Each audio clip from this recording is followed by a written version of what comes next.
What's up, everybody? This is Kieran Reese, otherwise known as the Obsessed Compulsive Gamer, the O.C.G, and hopefully I'm live with Breath of the Wild. Took a break and now I'm back.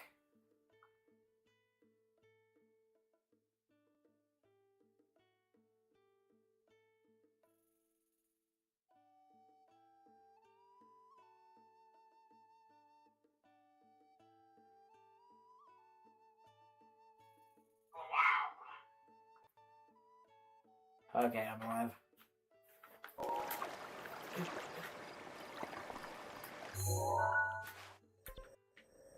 Okay, I'm gonna go back.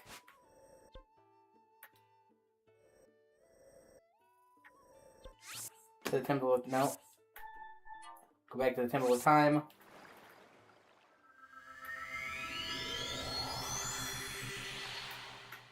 I have enough Spirit Orbs to give me a second level up, which I'm once again going to spend on stamina because stamina is very crucial in the early game. Make sure I'm live again. Or double check basically. Okay.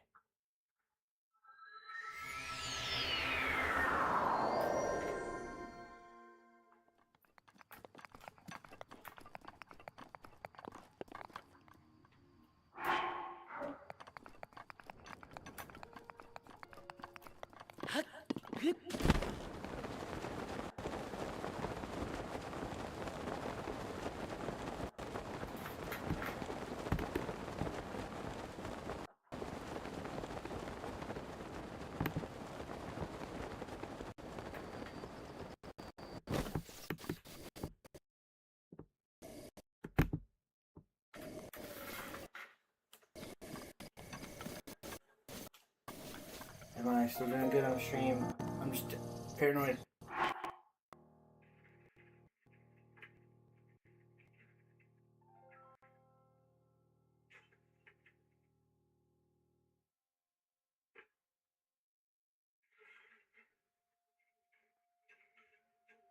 Okay, I'm good. Just making sure.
And then I'm gonna go see about taming a horse.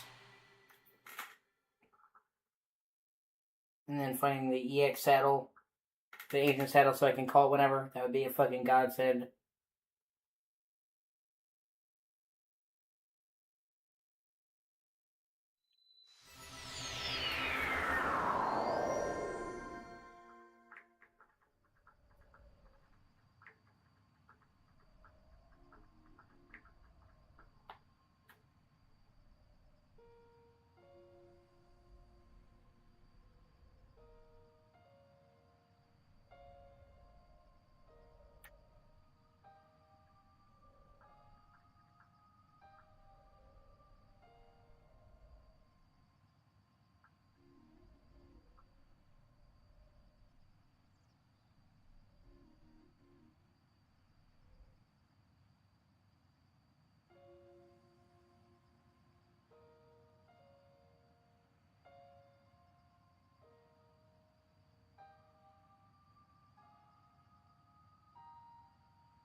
I believe I can glide.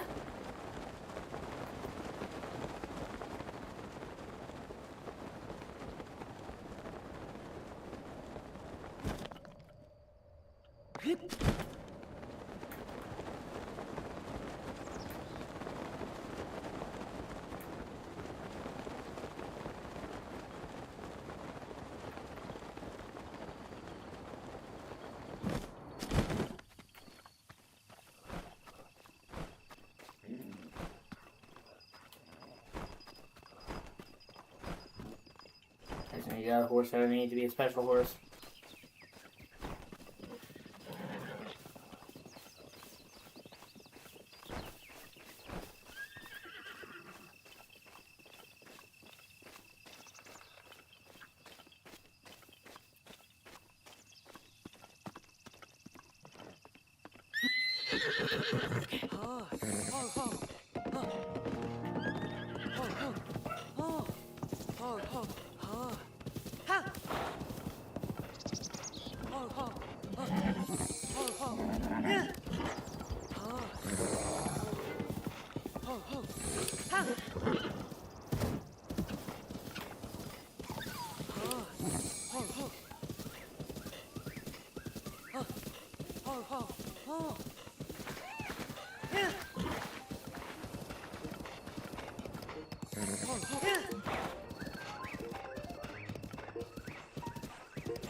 There should be a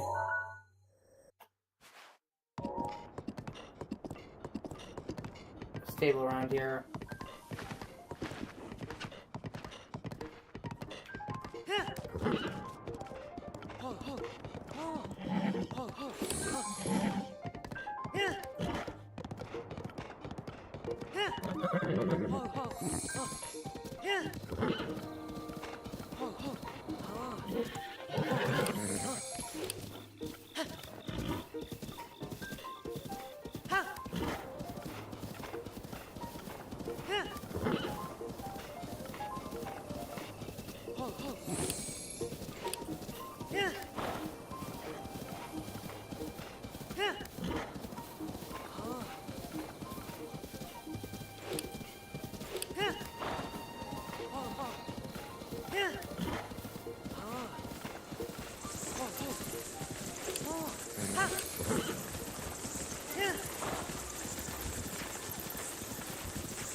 I'm still live, I'll make sure.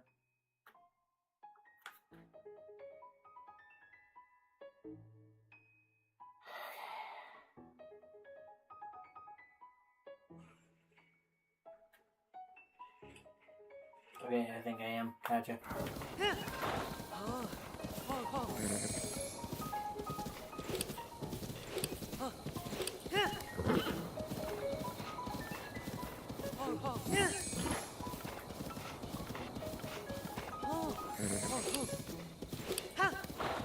Oh, fuck.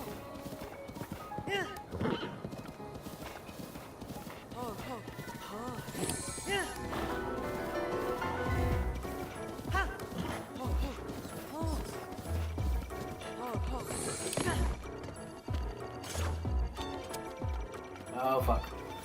Oh, shit.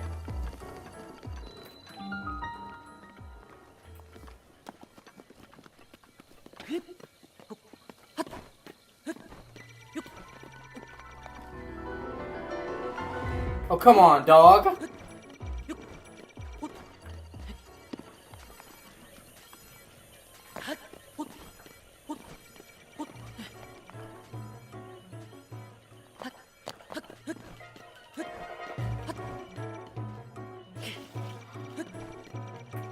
shit.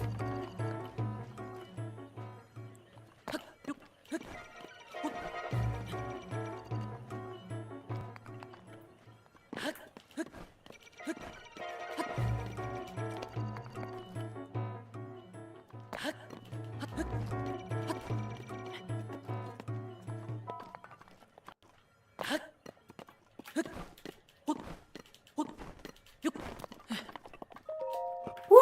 I made it!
Where the fuck is my horse, man?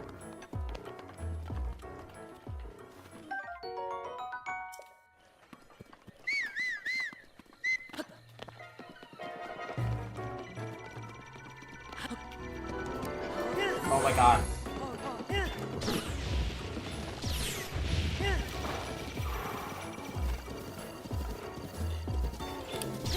Oh, Jesus Christ.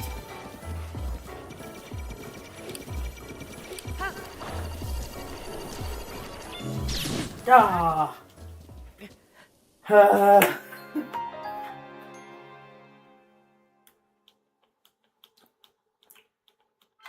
Come on, man.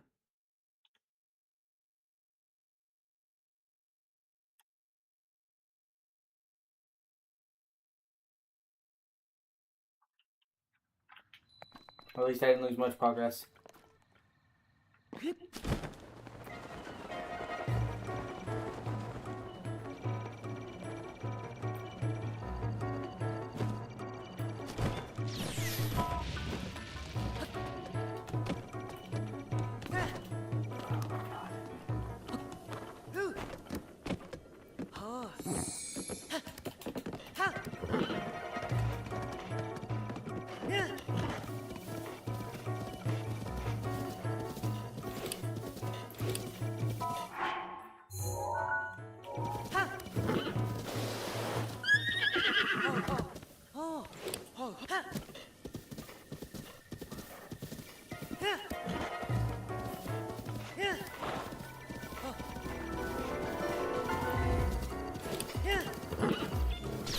Oh, jeez.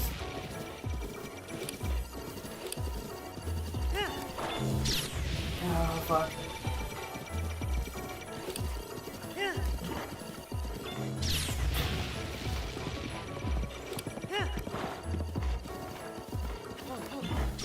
Duh.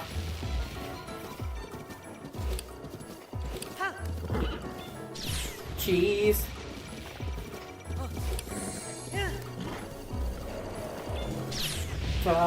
Serpentine. Holy shit.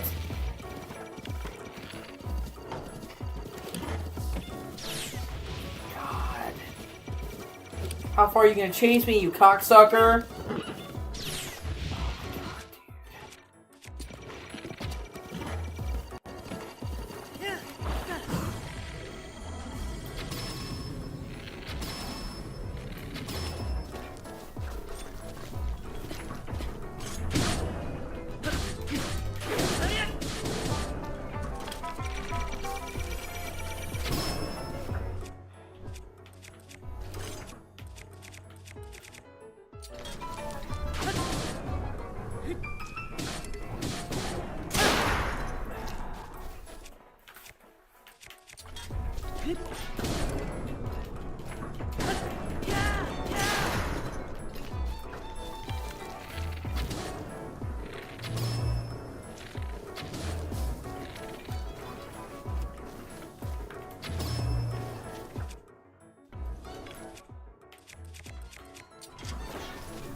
Ah, fuck. Yeah. I'm just not ready to take on one of them yet, I guess. Well, paint my balls blue and call me Sally.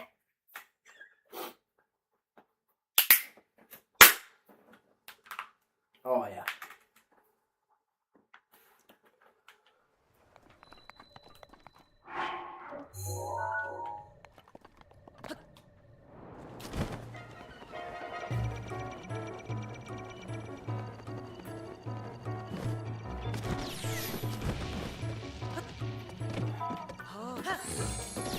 Oh my god. That was way too fucking close. Give me a fucking break, bro. Oh my god, you're gonna get us killed. You're gonna get us killed.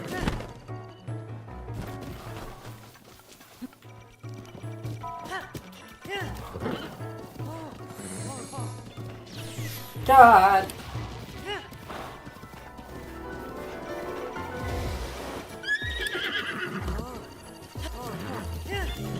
Oh shit! I'm trying to save your life, you motherfucker. Don't get ruly with me. I'll turn you into a fucking belt.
Here you go, finally.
Yeah.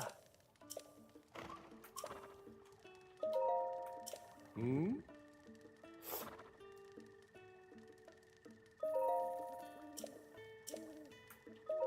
Oh.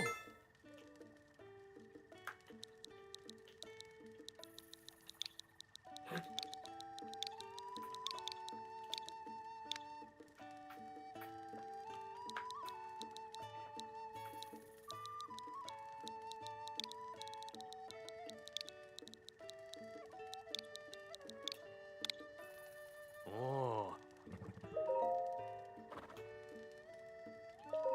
Oh. Hmm.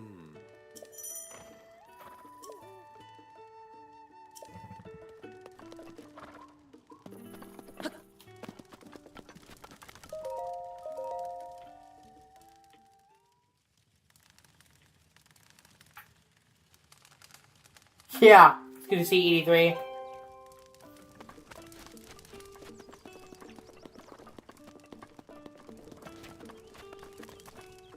Hi.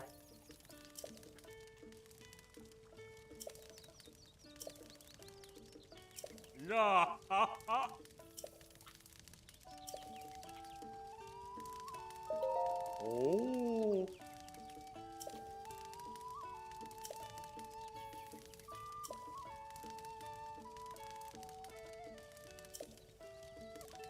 Ah.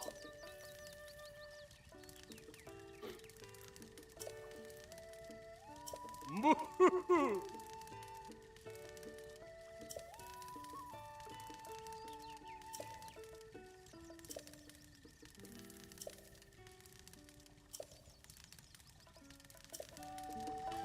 Okay, royal recipe, gotcha.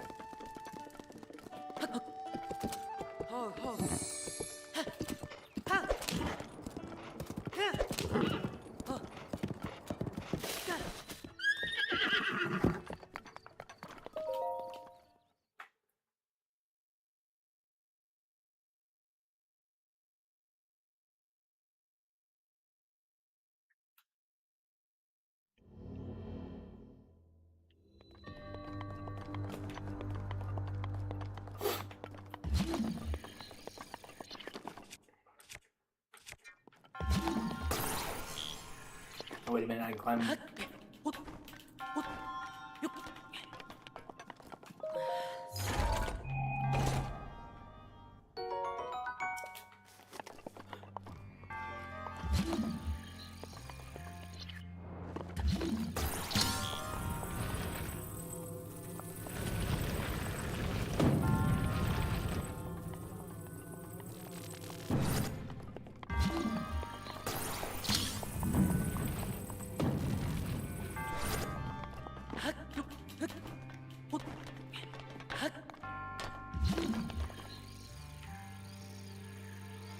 Shit. Yeah.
Really, bro? Come on.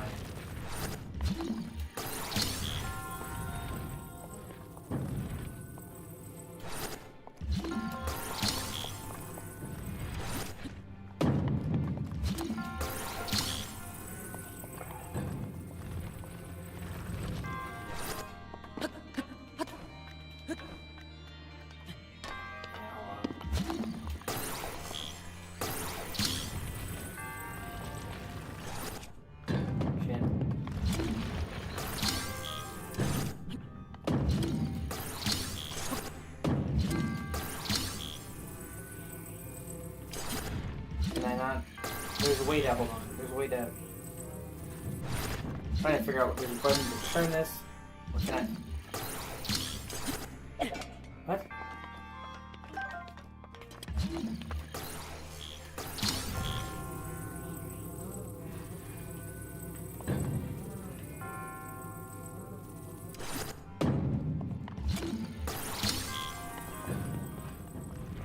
Okay, yeah, fine.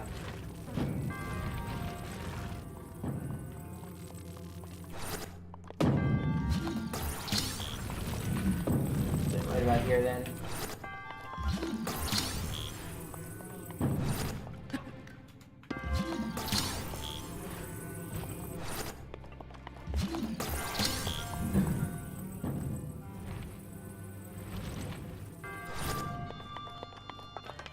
Makes you wonder how long it would take to come back from the apocalypse, honestly. I think it varies, it would depend. Like Fallout, it would take the longest because, like, even if the humanity completely recovered, you're not going to get rid of apocalyptic waste in 100 years. You know, nuclear fallout. But, like, something with this, like, something that wasn't a natural disaster, I wonder how long it would take to bounce back.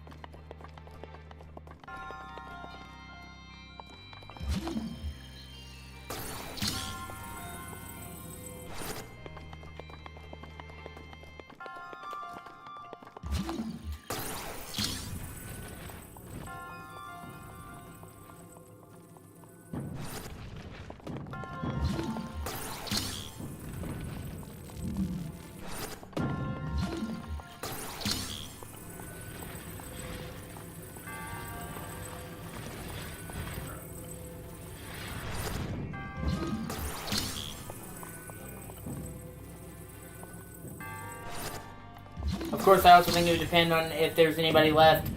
Like, if you had people who knew how to build society, even if most people died, if the infrastructure was there, they could build a lot quicker than people starting from scratch.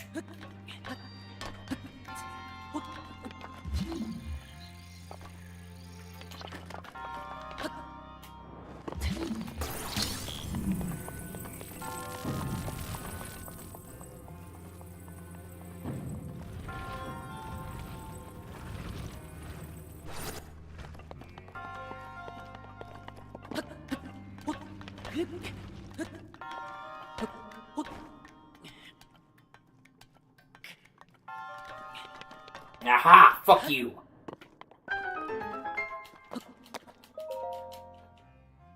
Like, seriously, if you just had, like, a small, dedicated group of people that knew basic tools, you could rebuild society 10 times quicker.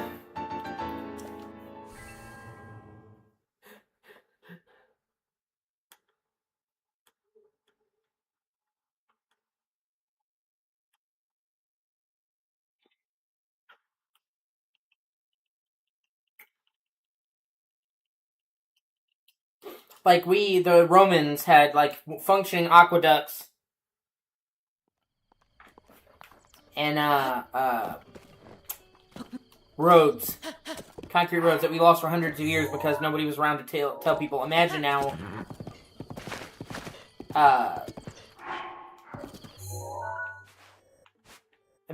if those people,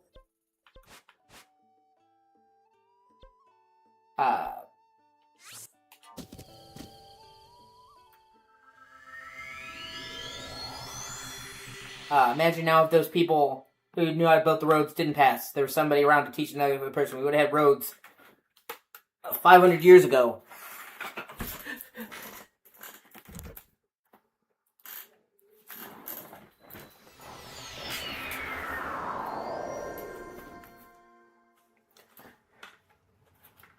Hyrule collapsed. Yeah, exactly. The Guardians being hijacked, yeah.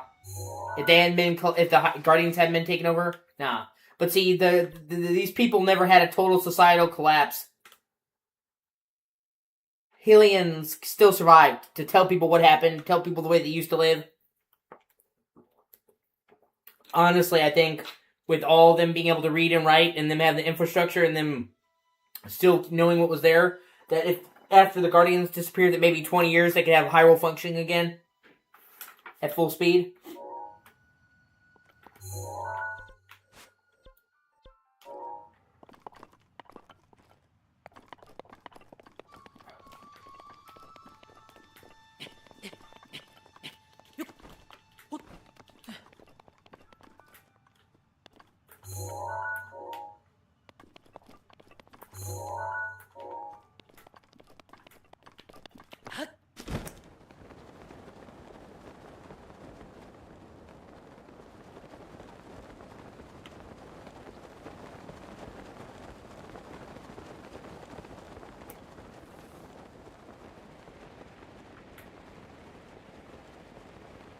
I was just talking about it earlier. I hope whatever they do for the next Zelda game that it's not an apocalyptic Hyrule.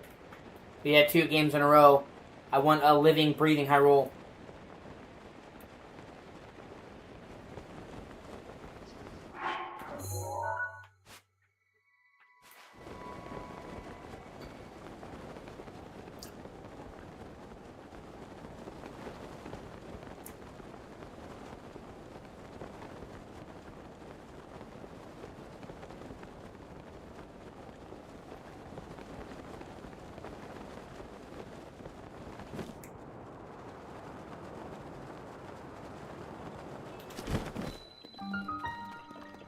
Hoy! Hi.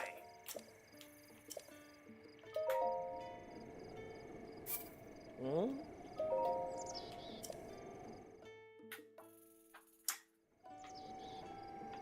Ah. Hey.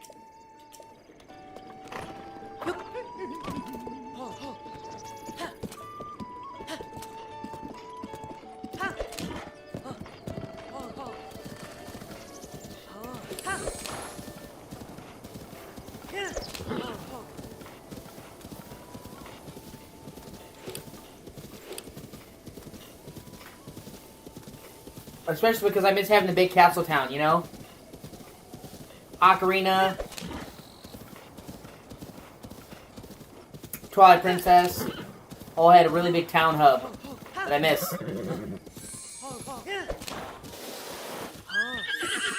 And it feels like while the overall world building came forward, the towns, none of those towns. I like the towns in Breath of the Wild.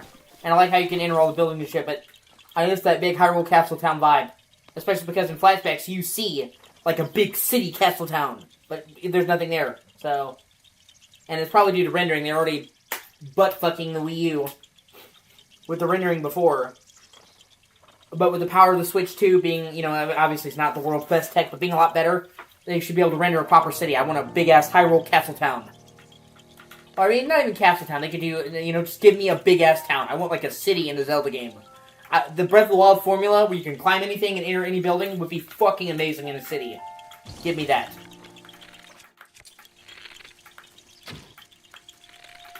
Shit. Ah.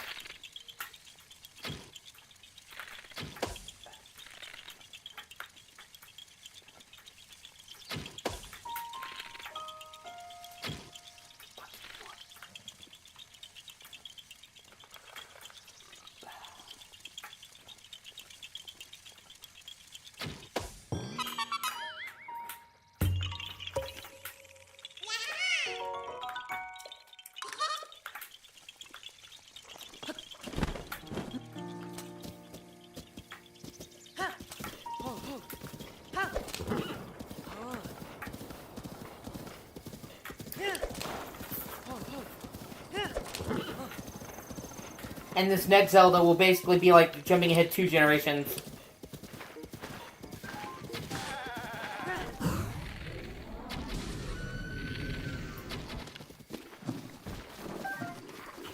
Because Tears of the Breath of the Wild wasn't even really a Switch game, it was a Wii U game. And Tears of the Kingdom didn't really improve the engine that much. It was a good game. So we're, you know, we didn't even get a proper full Switch, fully taking advantage of Switch Zelda game, honestly. So we're going from that to Switch 2, so I expect the next Zelda game will have quite a leap. Rapidly. And I hope I'm all for it. Because if there's any studio that really showcases the most of what... if there's any property that shows the most that Nintendo can do, it's the fucking Zelda. Zelda has always pushed graphic boundaries. You'd always count on them to wring the most power out of whatever system they were on.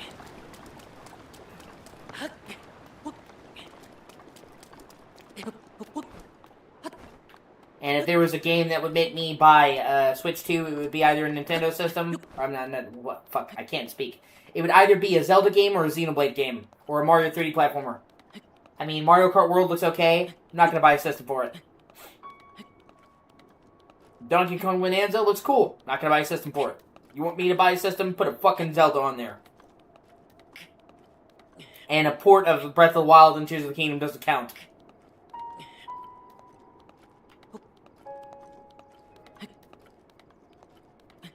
Or fuck. I'm scared we're gonna have to wait another extremely long time to get another 3D Mario platformer. Nintendo puts out Mario games all the fucking time, but 3D Mario platformers, a long gap. We waited, like, before we had, like, a big open 3D platformer, we waited from, like, 2002 to 2017. And now it's been God knows how many years. So, I mean, we had the mini game Bowser's Fury, which was good, but it was a mini game, like a quarter of a game, which is fine. I mean, it was a pack-in, but still, it wasn't like a full fucking Mario platformer.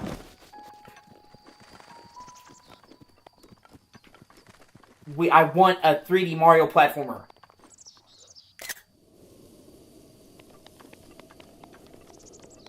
Yeah. Thank you. Agree. Well, I don't think there's ever been a Mario game, man. A 3D Mario game that wasn't dope. 64 classic. Honestly made the book for 3D platformers.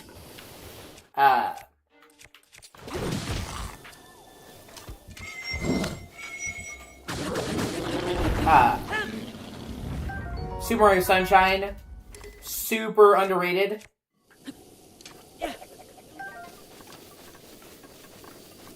Mario Galaxy, even though it's not open 3D sandbox, still a 3D platformer, really good. Mario Galaxy 2, really good. Odyssey, really good. So I have no doubt that whatever fucking... I think that's my favorite town in this game is Hateno Village. I have no doubt that whatever they do is going to be good. I just want them to get around to it. I don't want us to have to wait 15 fucking years between 3D Mario games again. And honestly, what they did graphically with Mario Odyssey on Switch was amazing. Despite it coming out like the first 6 months, I'd still say it's one of the prettiest looking games on Switch.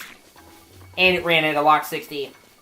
In dock and handheld. So, if they could do all that cool shit with base Switch, man, think about a 3D Mario platformer on Switch 2. That would be fucking amazing.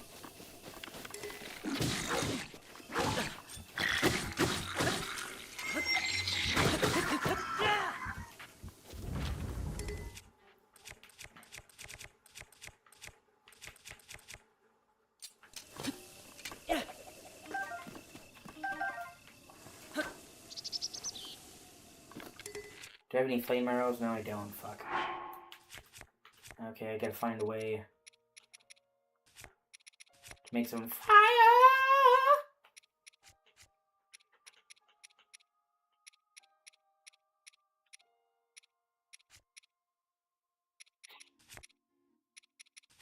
I'm probably gonna play one of the 3D Mario games here soon. I've been itching to play a 3D Mario game. I'm not sure which I'm gonna do. 64 Sunshine, Galaxy, or just say fucking do Odyssey. I've been wanting to get 100% on Odyssey for some time.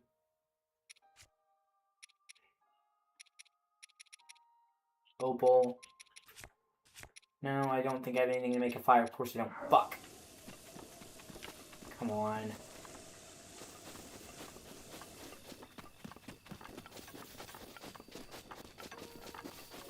Yeah, did you hear they're bringing Fire Red and Leaf Green to modern systems to own, but they're $20 a piece, man? Get the fuck out of here. God, Nintendo is pissing me off so badly. Like, yeah, you finally bring a Pokemon game. You finally bring a Pokemon game.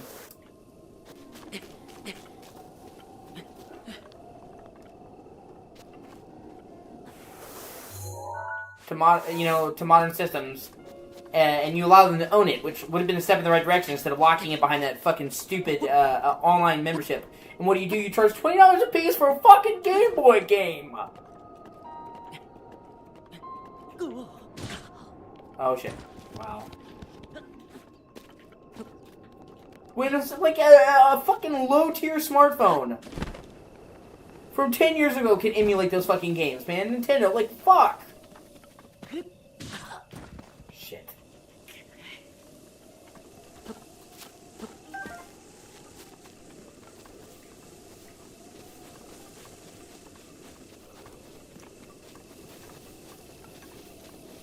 Actually, hold on. Let me go into this bandit camp and see if I can find some shit. Wait a minute. Okay. Okay, maybe I can make this work.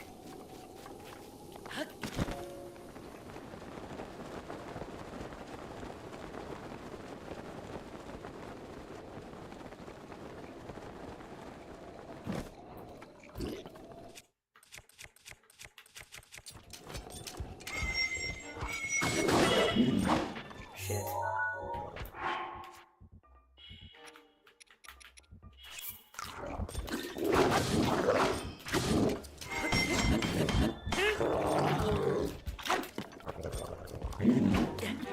Oh, fuck.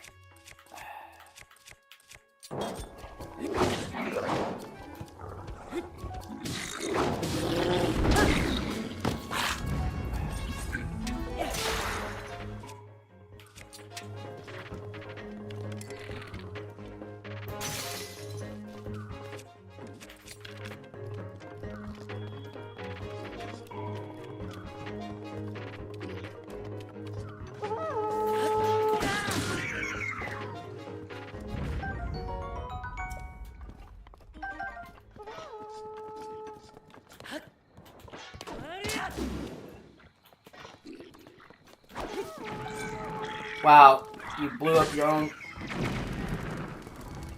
Don't you fucking... Oh my god, they broke...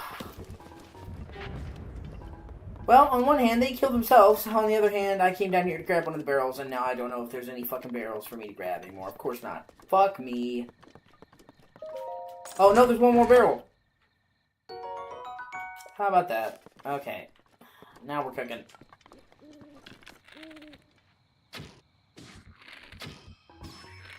Asshat.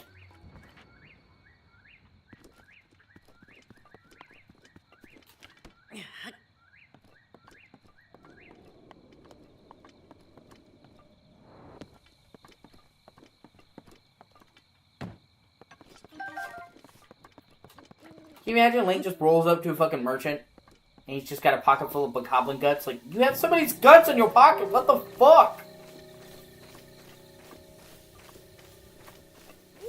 That's also why people are like, oh, it's realistic to have weapons that break in Zelda and Breath of the Wild and break after a short time. Okay, is it fucking realistic?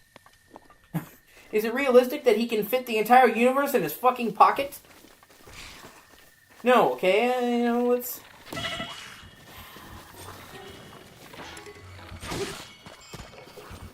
Oh shit, a fairy, wow.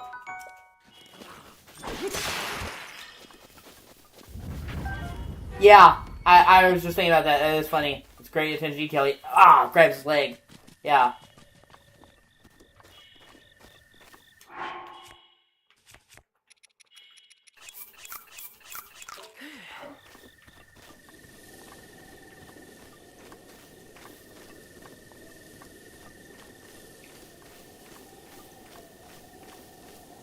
This is what I love about Breath of the Wild, being able to dynamically solve puzzles like this.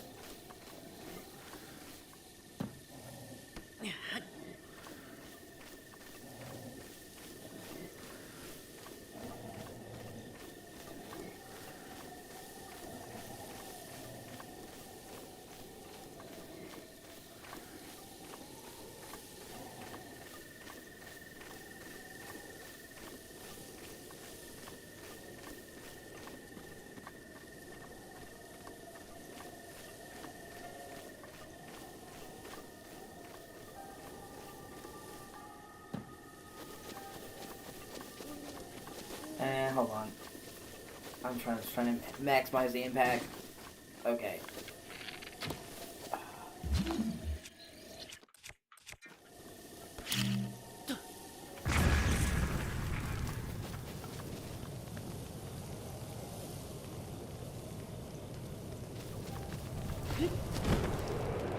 Woohoo! Burn, bitch!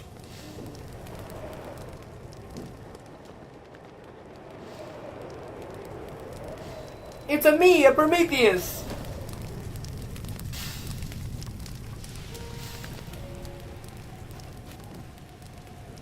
Oh my god, is it fucking raining? Are you kidding me right now?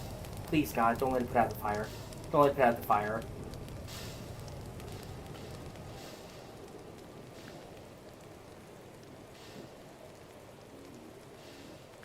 Okay, I think the tower's protecting the flame. Oh, thank God. I was about to start thinking the Hylian gods fucking hate me.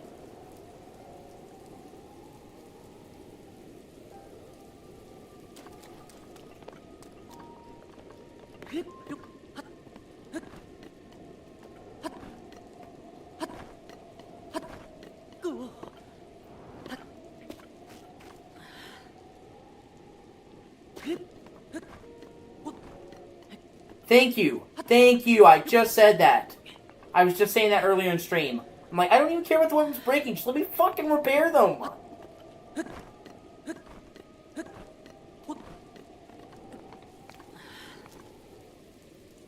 Fallout's super realistic, and they let you repair the fucking weapons in that.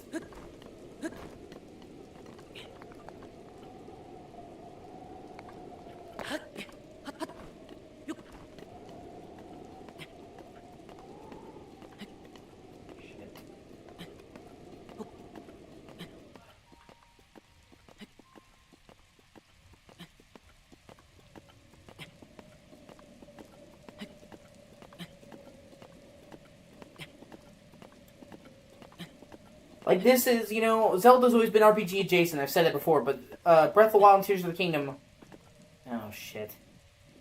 Oh, no, no, no, no, no, no, no. Oh. Oh, the fairy saved me. Oh, fuck yeah. Wow. Breath of the Wild and Tears of the Kingdom are the most RPG adjacent. I would say they're RPGs. But that's the problem.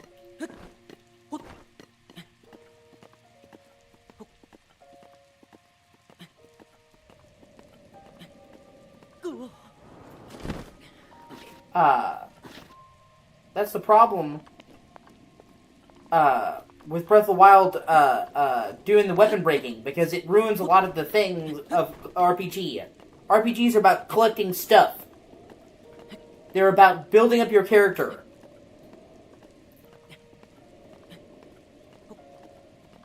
And one of the main ways you do that is by accumulating stuff.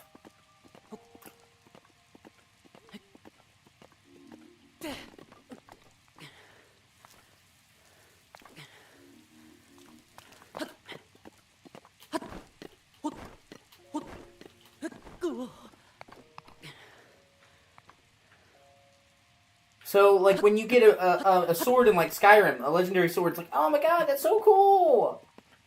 Oh man, you know, I'm so happy to get this cool, like, sword. And when you get a legendary sword in Breath of the Wild, it's like, oh, it'll be broken in 5 minutes. I'm not excited. You know what I mean? Like, I would rather have less items that, you know...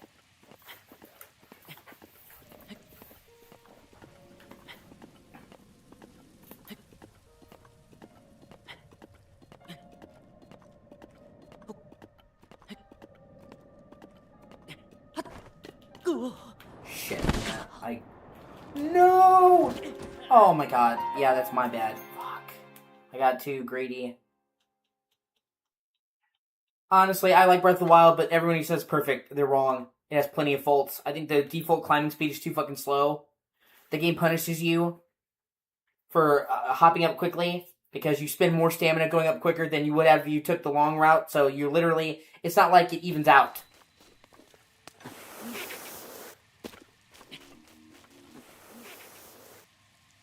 Are you fucking kidding me right now?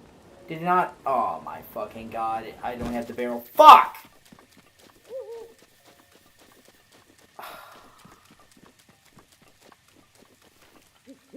That's so fucking lame.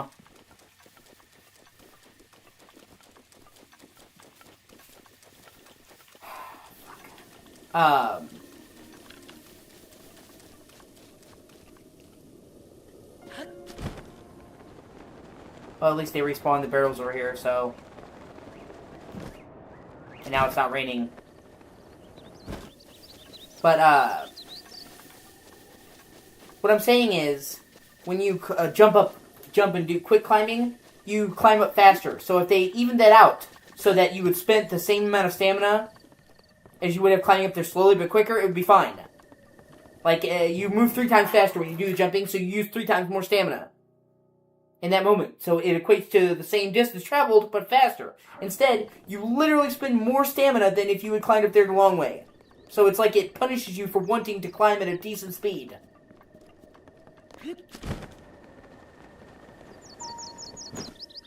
That's fucking dumb.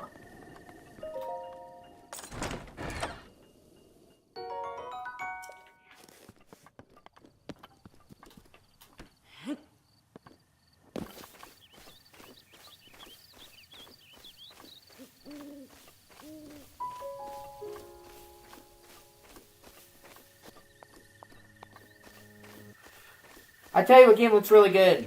I think it's going to be great. It's Crimson Desert. I'm going to try to get that. I probably won't be able to get it at launch because it's expensive, but I'm going to, in the foreseeable future, going to try to get Crimson Desert. It looks fantastic. And I understand sort of some people's skepticism, like, oh, this looks too good to be true, but it's because of Black Desert, man. That's why, like it or hate it, I know people that like Black Desert a lot, but like it or hate it, Black Desert,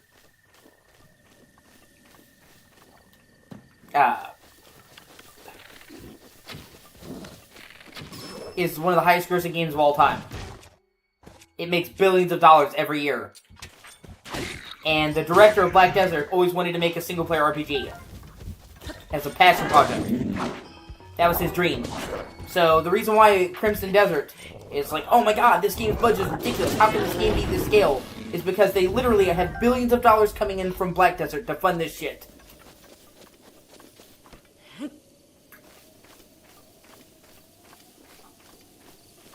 And I don't know if the quality of the game overall will turn out to be great. Who knows? You can't know until we get the final game. But people saying it's a scam, dude, they've let so many people play Black Desert, or I'm sorry, Crimson Desert at this point. Free play. Like, they've let, like, just about every game publisher play it. They had an open kiosk to play the fucking game. At E3, or not E3, I'm sorry, the Game Awards, and other game shows, okay? Like, if you look at other games that were clearly a scam, like, the day before, they didn't let anybody get their hands on that until it was too late. They didn't just have an open kiosk, they didn't let everybody and their mother play the fucking game. Repeatedly. And they weren't curated demos, either.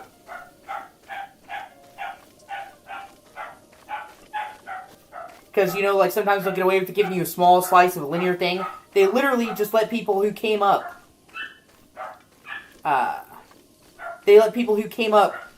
play it as long as they wanted.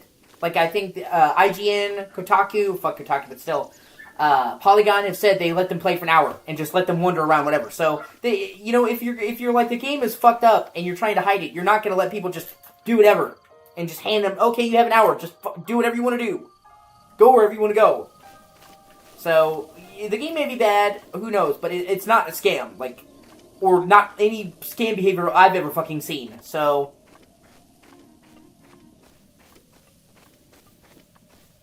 Anyway, so... And I think Crimson Desert's gonna be awesome, I really do, I have a good feeling about it. I've been wrong occasionally, but I have a really, really good track record for calling when a game's gonna be awesome.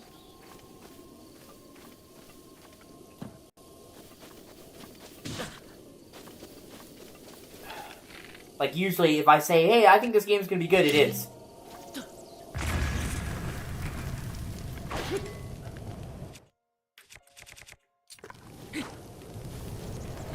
Okay, now we're gonna make sure this fucker burns entirely.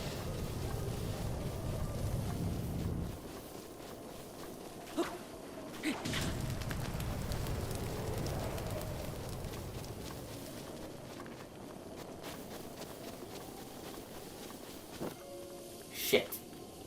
Please tell me it's still burning. Please tell me it's still burning. What the fuck? Are you kidding me right now? God, fuck! How? Oh, whatever. Whatever. That's so fucking lame, man. See, that pisses me off.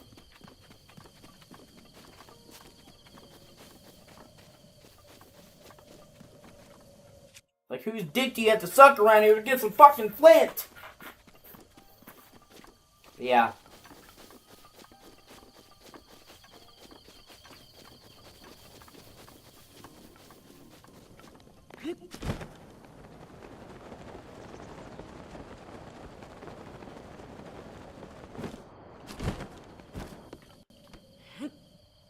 We're doing this again. Fuck my life. But yeah, you know, like I said, they're not acting like any scammer I've ever seen. Like I said, and if they had just came out of nowhere and they were making a game this scale, okay, no, but literally, when their other game was making billions of dollars, they can afford to fund a game like this. And on top of which, the single-player RPG is a booming fucking market.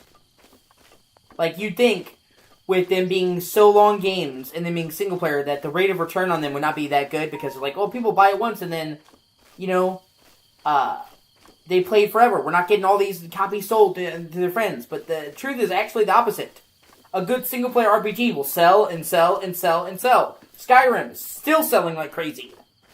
Baldur's Gate 3, fucking going crazy. Witcher 3, still going crazy. Like, sold 70 million copies. Like, if you give people a good fucking single-player RPG, that shit will sell for fucking years, like, long-term. So, you know, MMOs can be good if they're done right, but by making a good single-player RPG, they're tapping into an entirely different but equally lucrative market. And there's a lot of crossover. Obviously, it's not exactly the same, but there's quite a bit of crossover between, you know, an MMO and an MMORPG. So, they've already shown they have it in their fucking wheelhouse. So,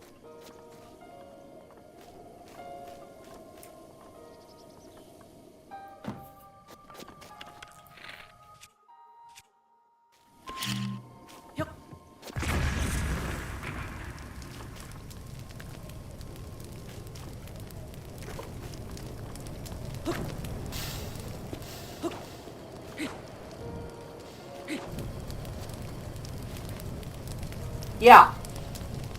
And that's what I'm saying. People still kept buying them. So the audience is there. Fallout 4. People like to shit on Fallout 4, but they shipped 12 million copies in the first month.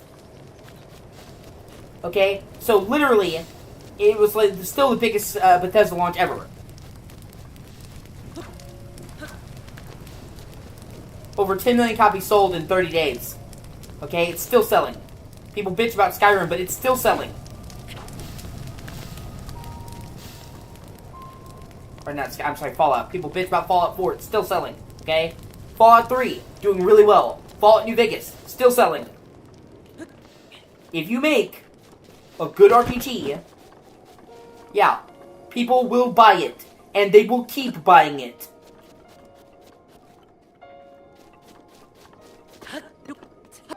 Clear Obscure fucking took the world by storm. And I know now people are getting like, oh, use AI. Fuck them, okay?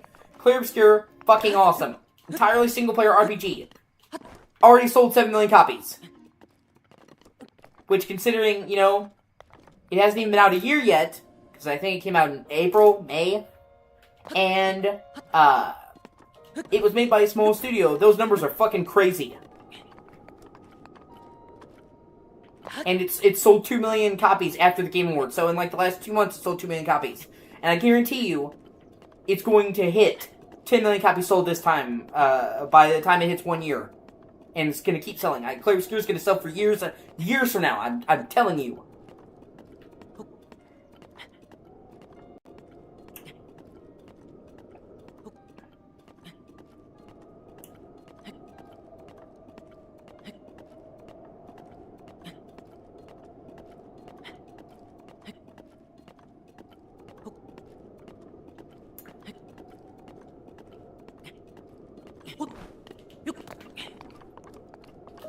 Finally. Holy shit, that was an ordeal.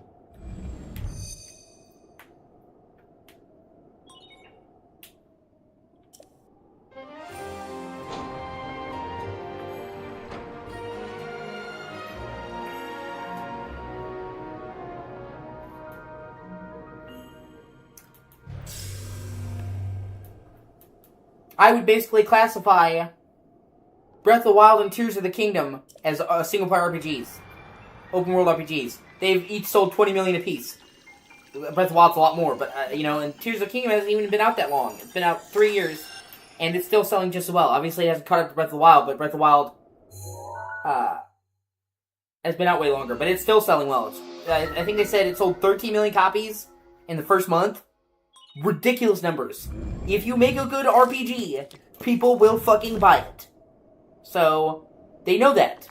And they realize that, you know, they've been crushing it with Black Desert for ages. But that's one market of RPGs. they go to single player, they open up a whole different fucking market. So it's actually a good business decision, honestly. Yeah, I really like Catino Village. I'm actually going to wait here and see if I can wait for the weather pass. I want to get a picture of it over on the hill. And fuck it, I'll come back when I can just teleport back.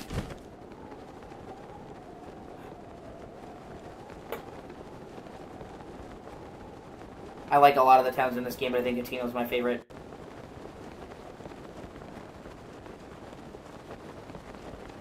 Plus, if I'm not mistaken, this is where you get the Traveler's Attire. I know technically, canically, Link's outfit, like his canonical outfit, is the Champion's Tunic with the cape.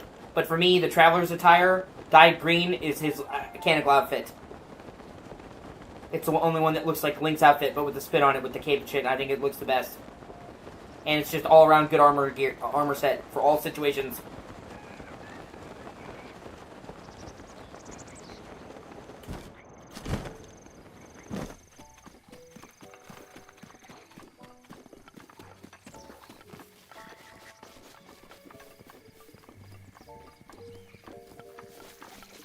And the town is where I'm most glad to be playing this on Switch.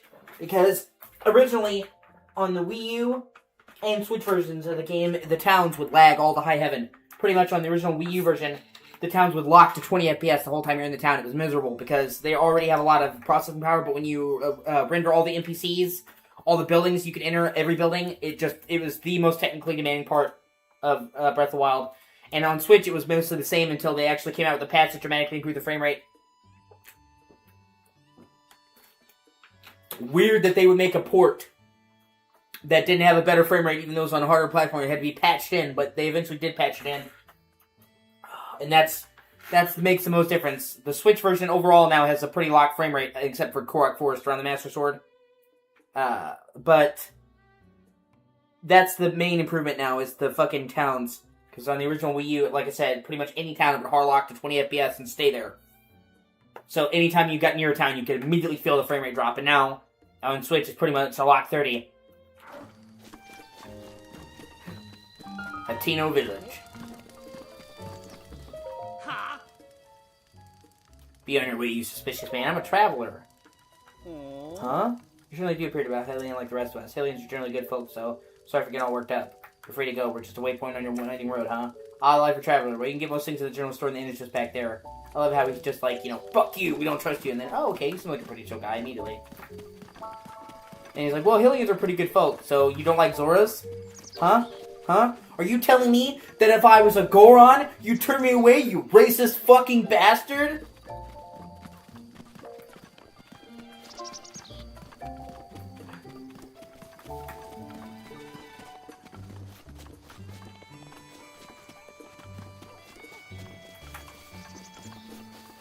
That's fucking prejudicial.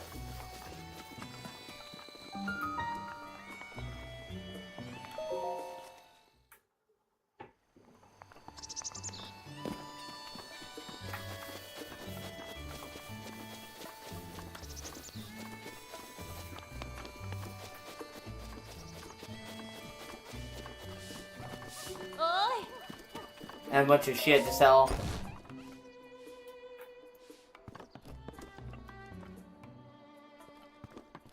Oh. Oh. Yeah.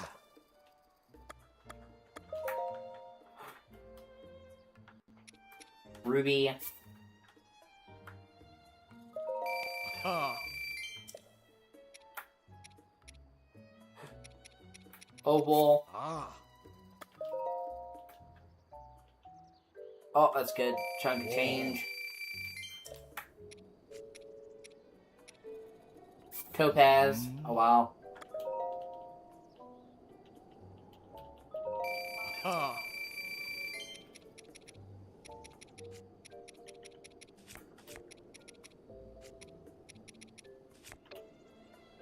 That's a good amount for right now. I'm gonna see if I can go buy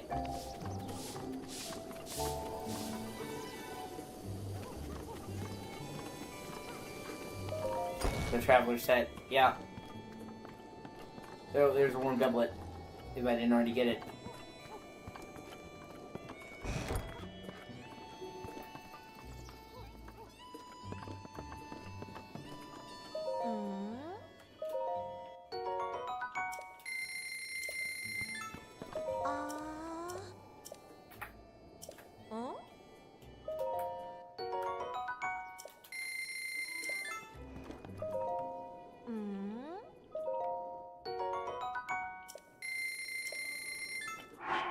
Shit, about the healing trousers twice. That's my bad. Oh well.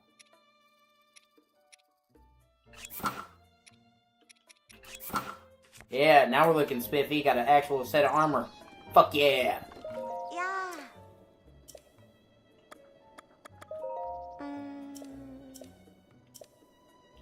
Oh.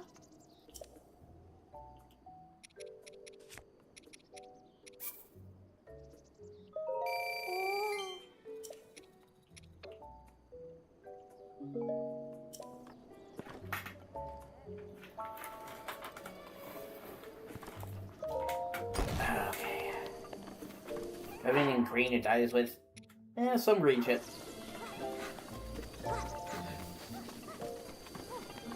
It might sound crazy, but it ain't no lie, baby. Die, die, die, die, die.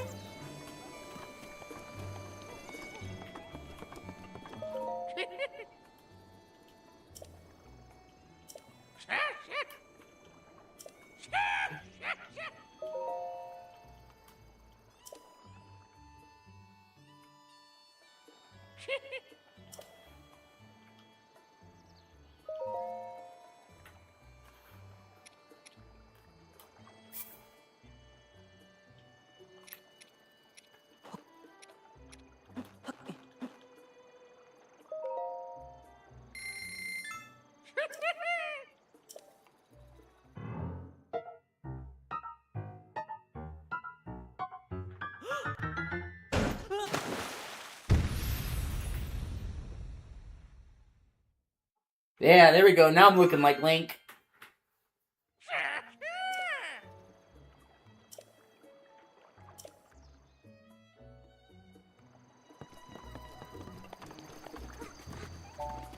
For me, this is canon outfit in this game.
Ah!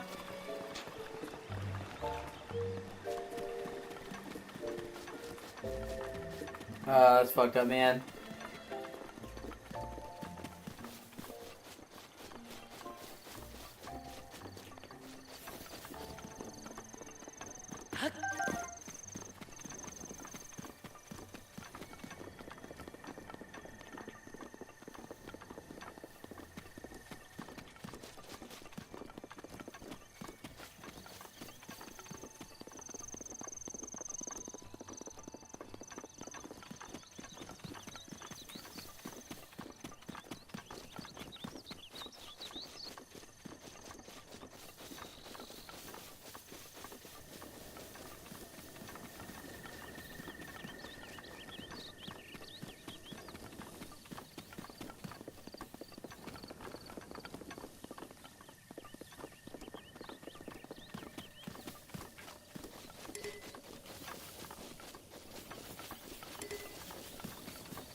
Yeah, I agree.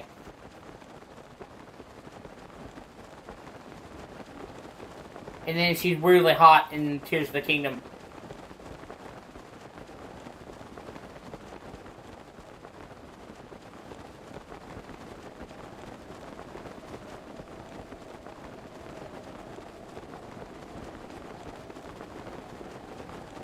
And never mind the fact that because she found a way to regulate her aging, because it wasn't due to that much time passing, only a few years passed between Breath of the Wild and Tears of the Kingdom, but somehow it means she literally basically found the secret to immortality.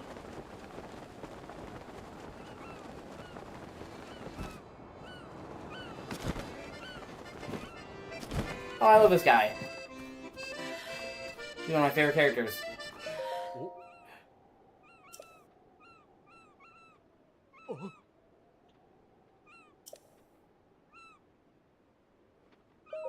Oh?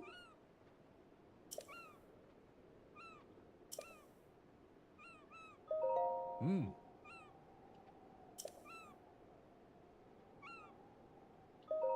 Oh. I like the Ritos in this game, but I wish they had at least a couple that look like the original game, you know? Like the seagulls.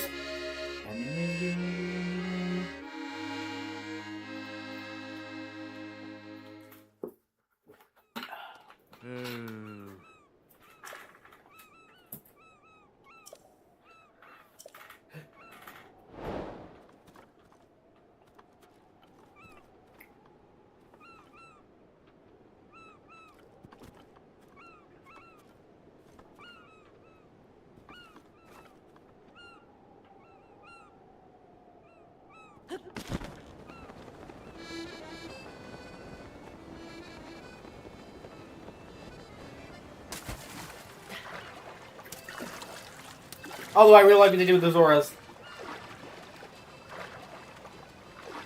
They gave them way more variety and originality in their appearance now. Instead of them all being looking like uniform one race, them being all different kinds of fish and stuff is really cool.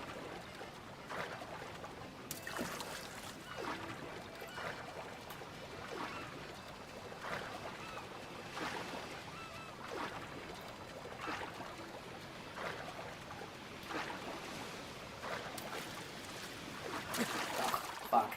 I'm also glad they retconned. They originally tried to say that the Zora evolved into the Rito. And that was the dumbest fucking thing I've ever heard. That's not how evolution works. If anything, fucking Zoras would thrive in a world where most of everything was underwater. They wouldn't turn into fucking birds.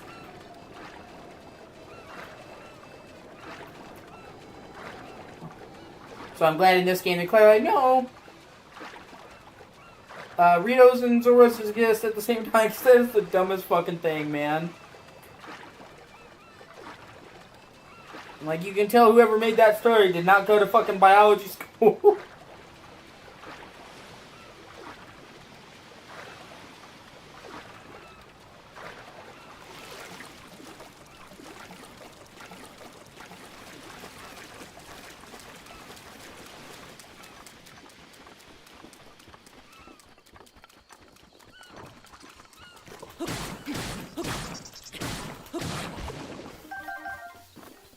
And because people wondered, they're like, wait a minute, why is the Rita girl's ancestor Sage Azora?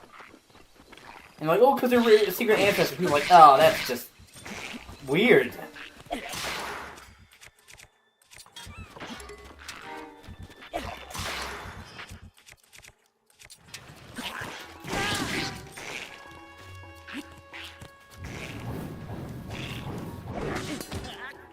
Oh, shit.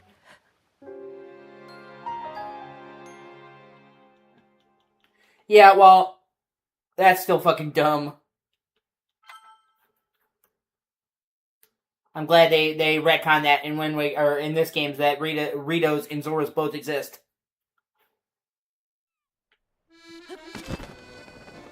Like I said, and I like the general variety in the Ritos, but I really wish that they had at least some that looked like the classic ones from Wind Waker.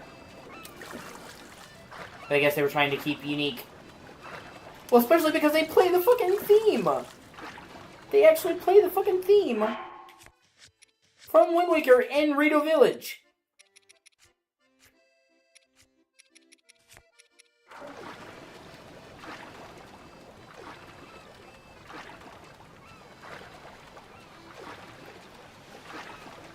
I'm gonna try to kill that fucker because he's actually got a good weapon.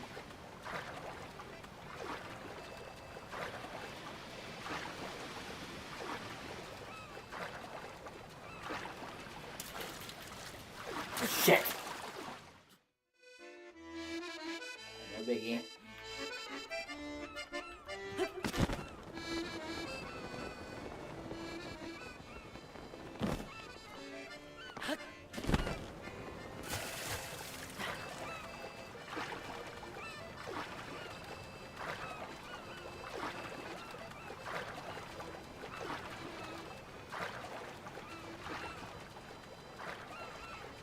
Although I will say, they actually did a very good job of slowing down the music themes.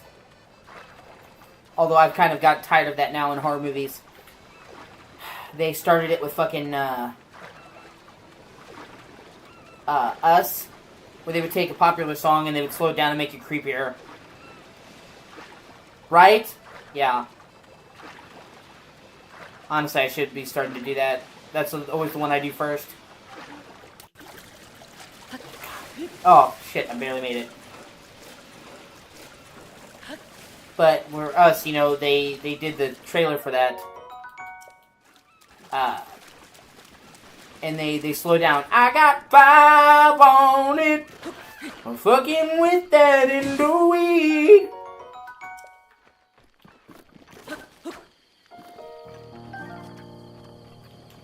And it, you know, like they slow down. Dum dum, ba-dum dum. And it was really popular, but now, like, every fucking horror movie trailer now wants to take a classic song and slow it down and make it menacing. It's been done so many fucking times now. Even recently, I've heard that shit.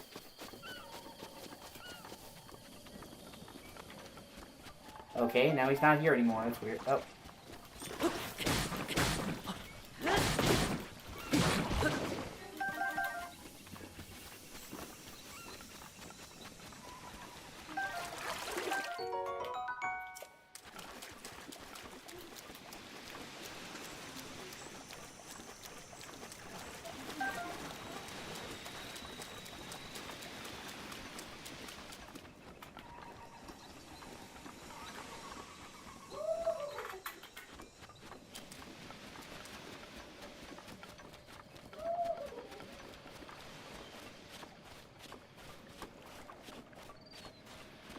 I think most people do Rivali's Gale first. Or Rivali's, like, the Rito arc. It's easier one, you get a really good power for movement for doing it. And the town is really cool. I know a lot of people say do Zora's first, you know, to get Mipha's Grace that revives you. But the thing about that is it is a fucking... Not only is it much harder to get to Zora's domain, but with them doing lightning enemies on the way there and it constantly raining, it is a pain in the ass to get there. Plus, you actually gain winter gear, good winter gear that you can use for the rest of the game. I'm going to fucking Rivali. So I know, like, a lot of people say do Mipha, but I always do Rivali's first.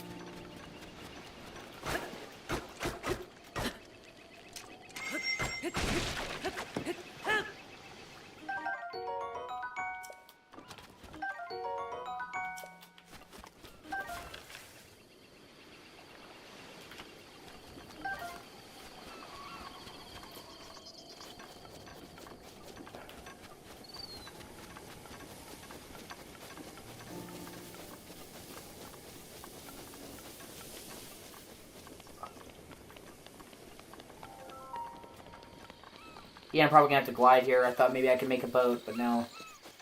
Not a biggie.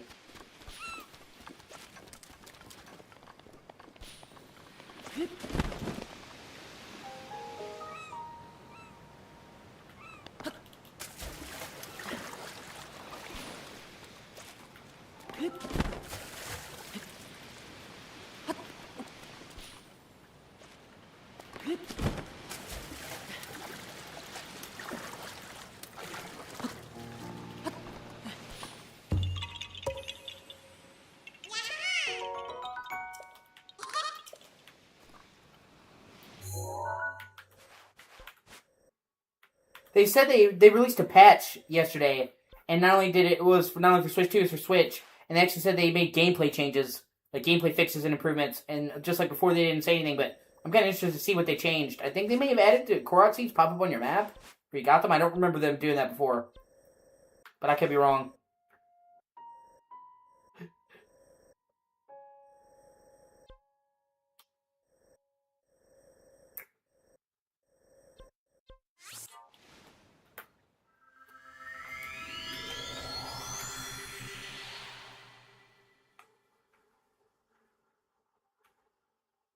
And that's the thing that sucks. None of the patches they've done, if they said gameplay fixes and improvements, they've ever actually said what they did. I fucking hate that. Why even have patch notes? They're there to note what you patched. What you changed. Like, just saying, yeah, we made gameplay improvements. That does nothing.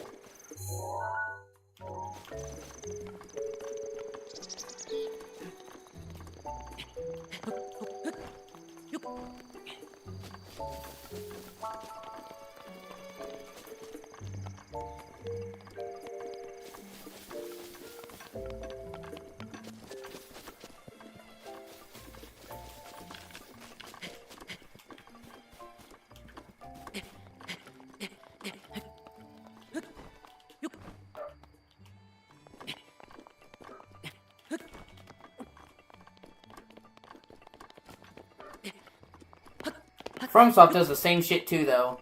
It's not just Nintendo. Like, oh, we made gameplay challenges and adjustments. Okay, what does that fucking mean? What did you adjust?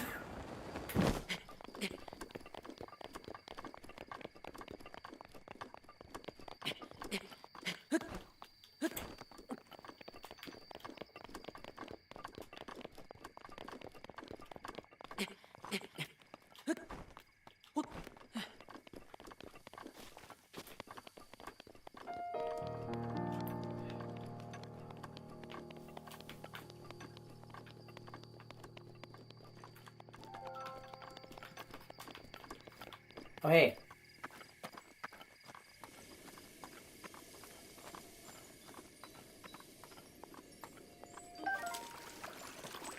Sweet.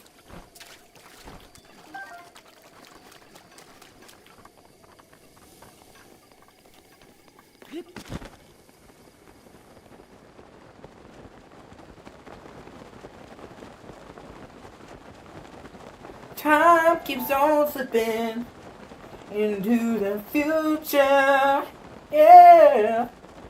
I wanna glide like an eagle to the sea. Glide like an eagle, let my glider carry me. Glide right into the future.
He's not telling nobody nothing. Snitches get stitches.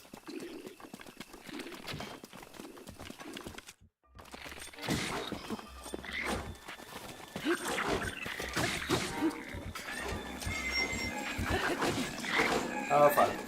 Okay, hold on. I can salvage this.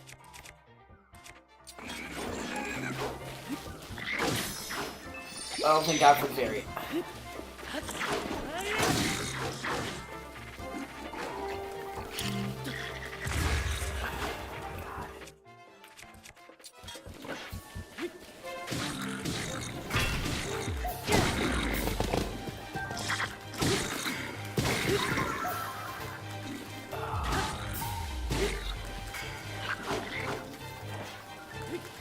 Homino, pow!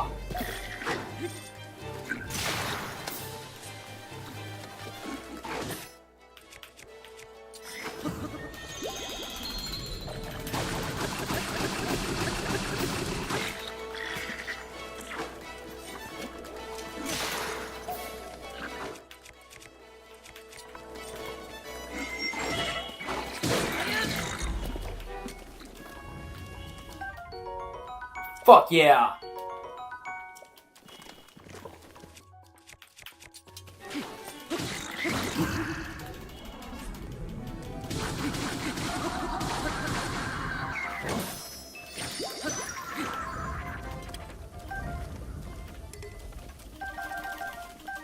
Oh my God, I got so much better equipment. Hell yeah, baby!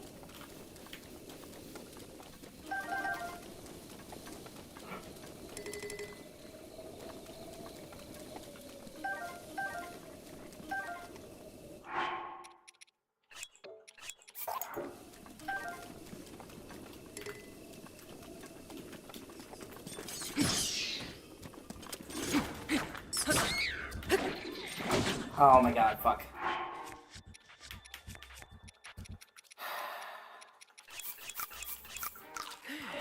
You need to heal. Yeah.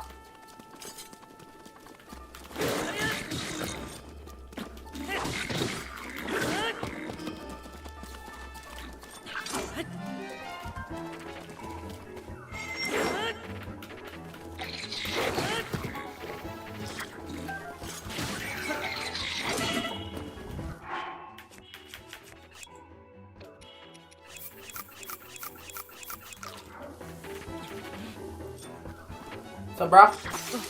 Shit. What's up? It's good.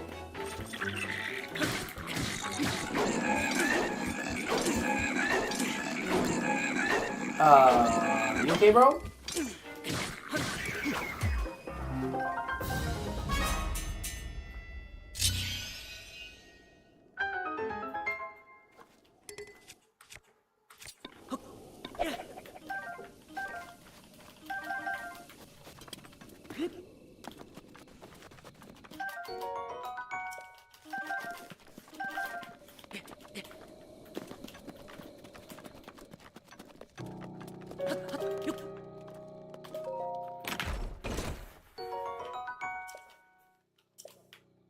Wow, the fucking treasure for killing them all is worse than the weapon I would have got.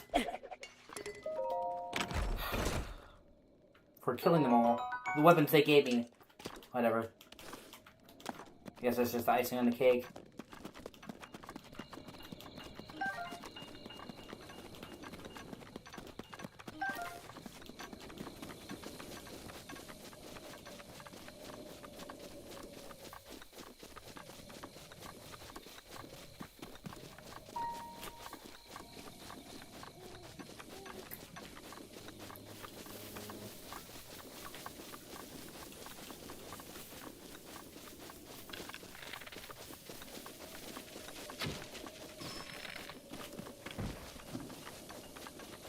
Give me that Preem Angus.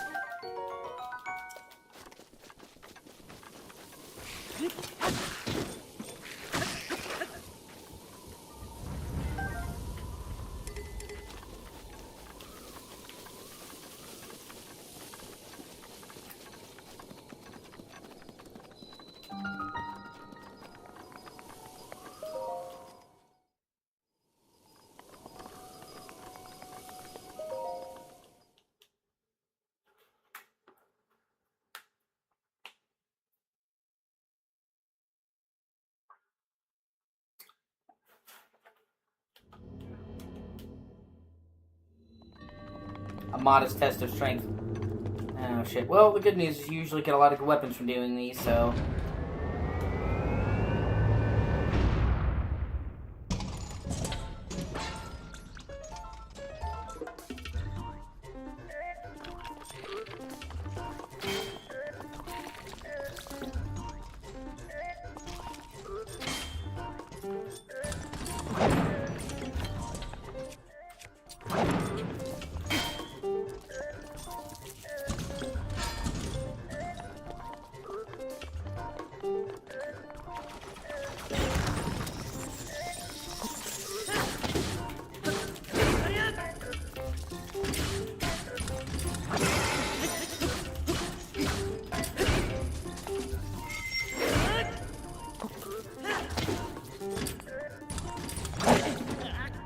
Oh fuck, wow. Okay, I got this.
Shit! Fuck, I might need to come back. Well, I'll try one more time, and if not, I'll just come back. Because I'm kind of weak for this.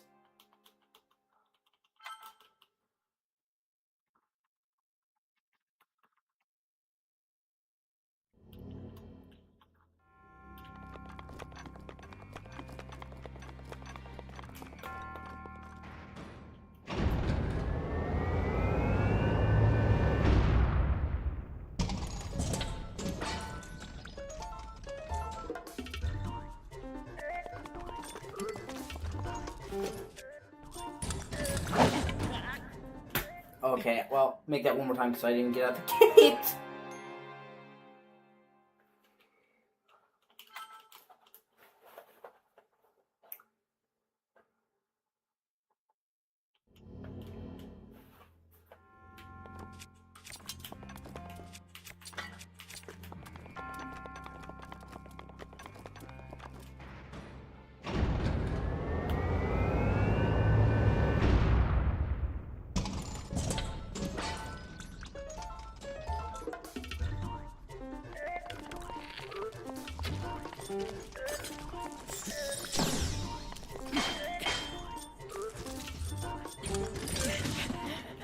Fuck it, I'll just come back.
Fuck yeah.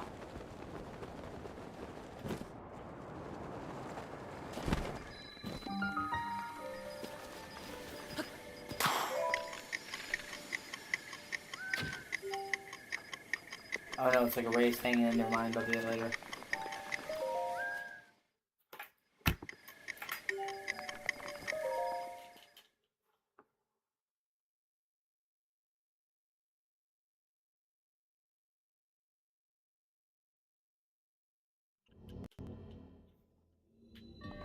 A major God damn it!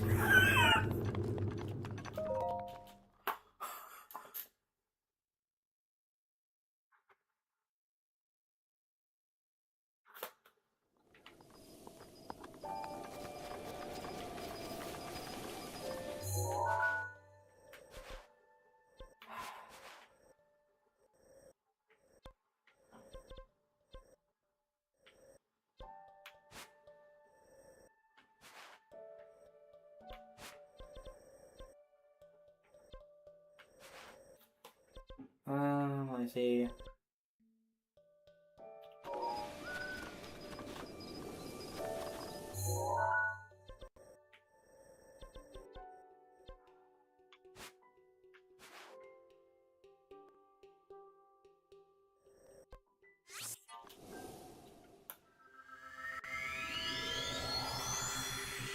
I'm gonna go try and get the ancient saddle now.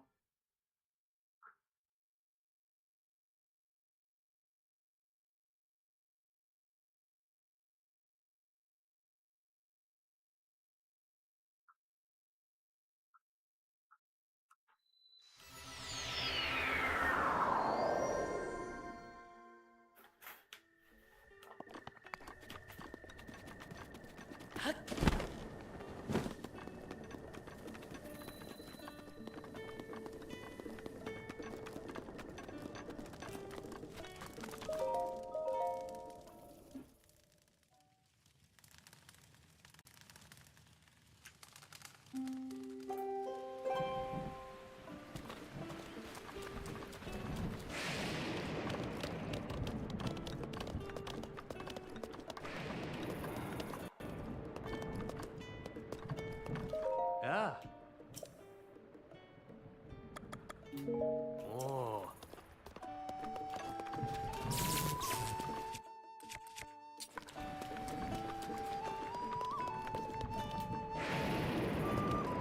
Oh.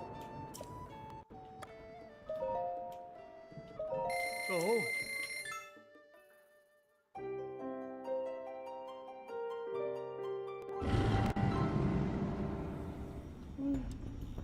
Ah, shit, the blood moon. Oh well.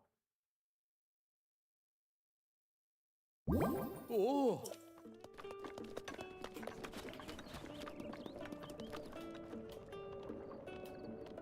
Yeah. Hmm?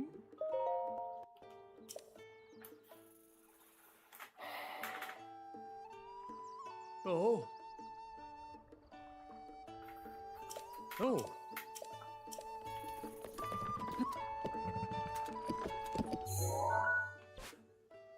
Okay, I need to cross the bridge.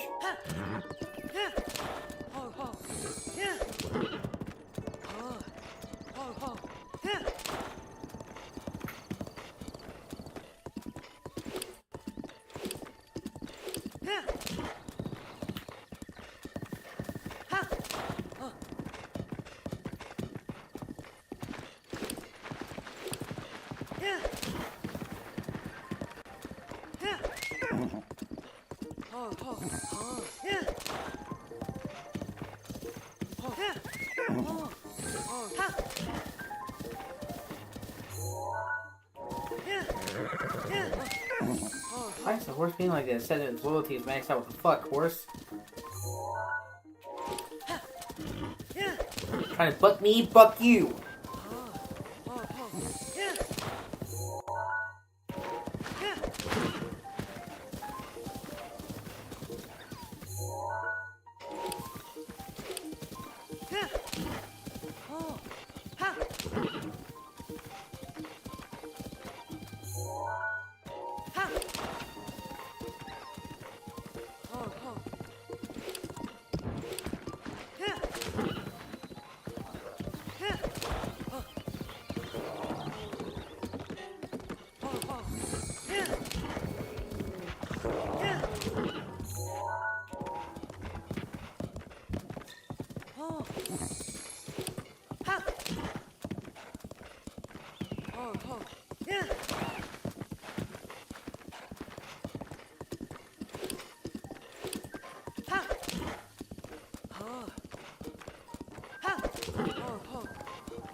Lake Halio, baby!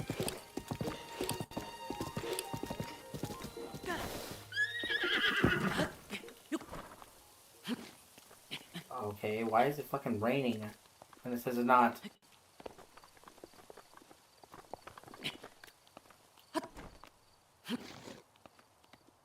Okay, now it's not. Oh my god, I don't even fucking know, man.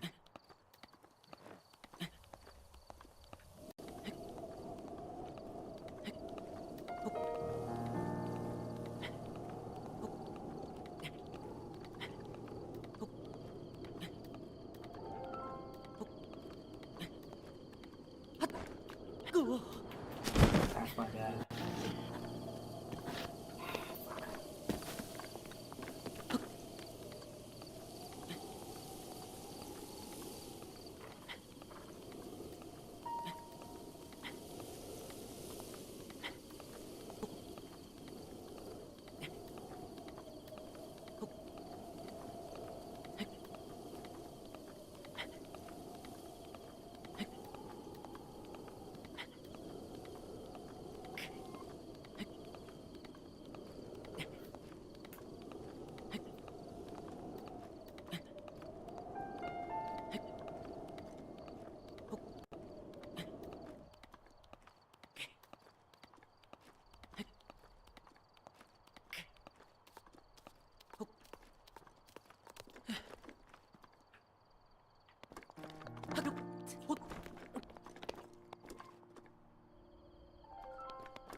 Yeah. Yeah, Naga. Naga, please.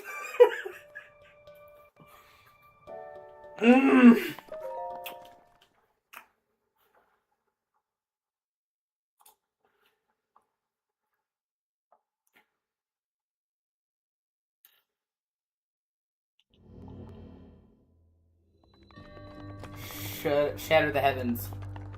Okay.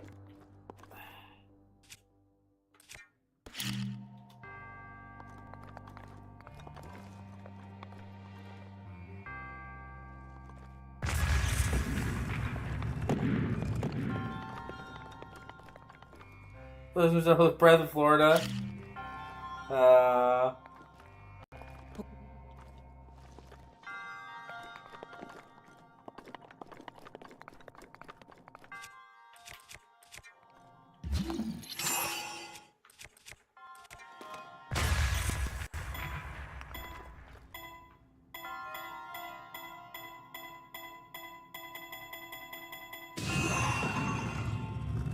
Oh, never mind. Okay.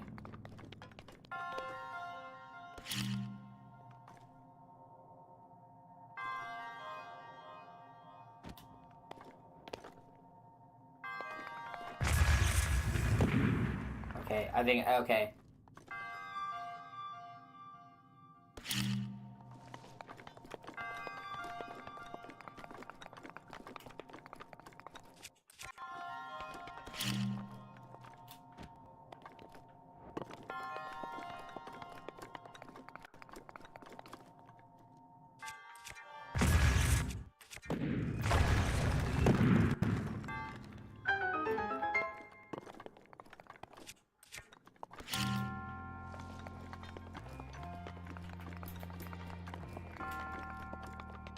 All the way up! Nothing can stop Link! Dun-dun! Ah, shit.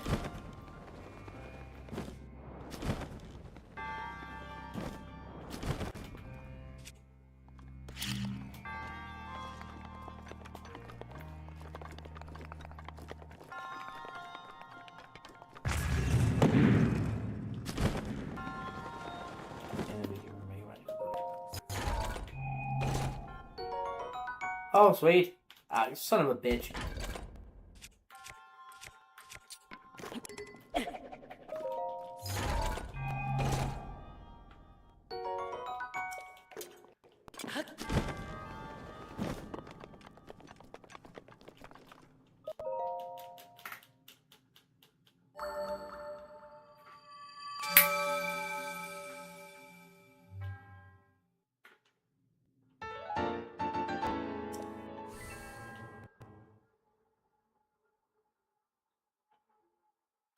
Honestly, it's really easy to just get in a feedback loop of just doing shrine, do another shrine, do another shrine, and suddenly days of your life is gone.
Oh, hey, sweet.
Oh, I didn't mean to hit my horse, you motherfuckers.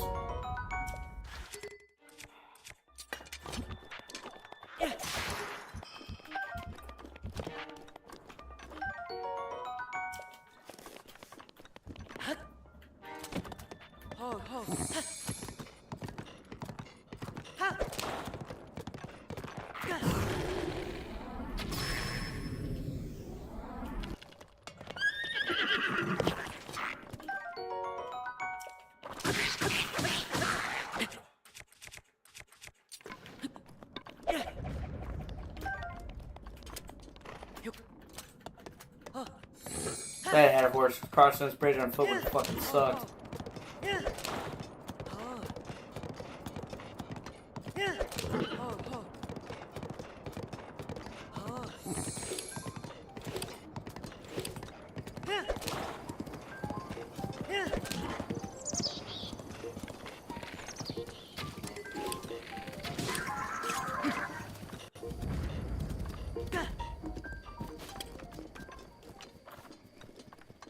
Like, I could go through the Bokoblin fortified tower, or I could just go around.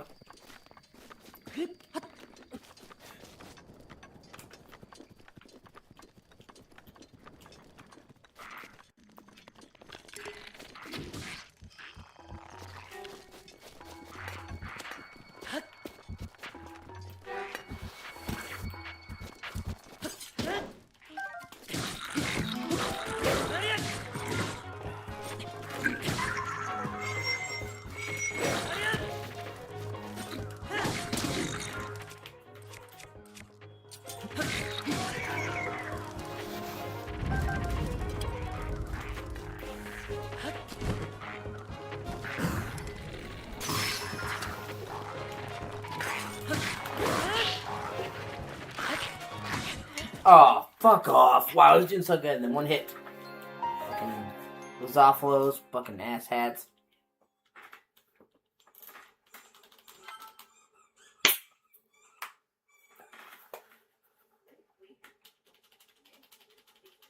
Oh boy. Oh yeah, how's it going, Cat Claws? Oh, it's good to have new people in the stream. Oh, come on. Wow, they really set me back. Oh well.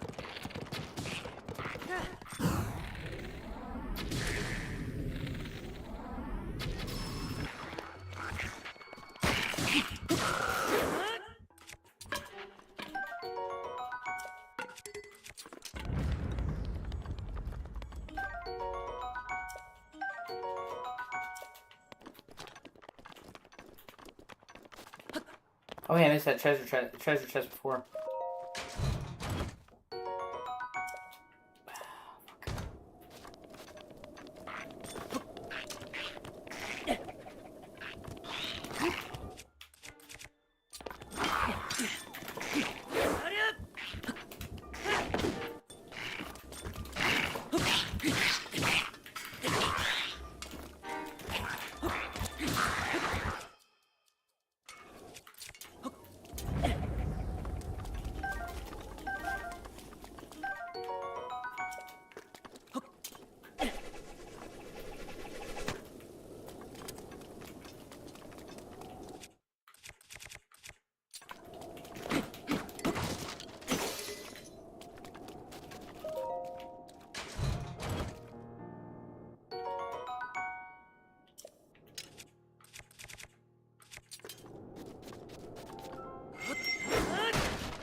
I like my Bokoblin crispy. I don't know about you guys.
Fuck yeah, baby!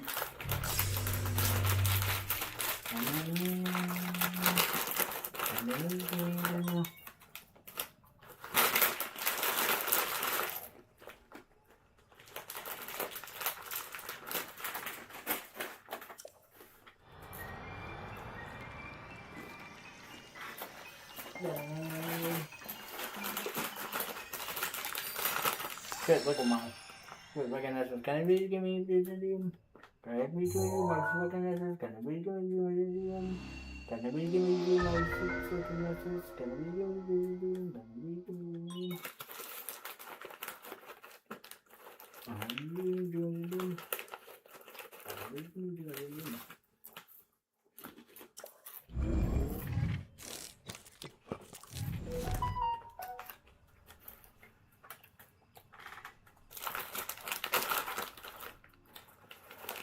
And can you do as it's fucking as this?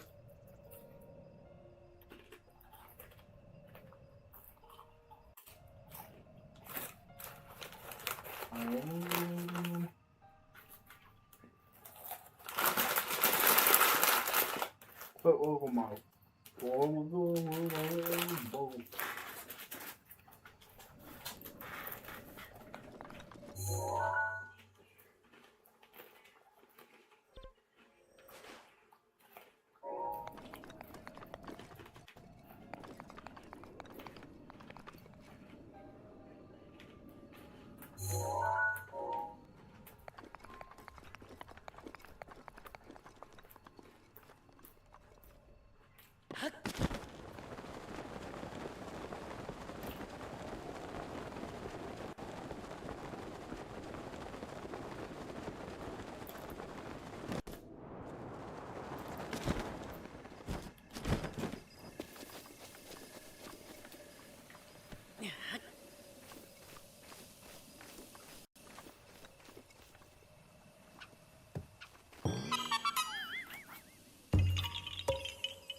I was trying to decide which way I want to go next.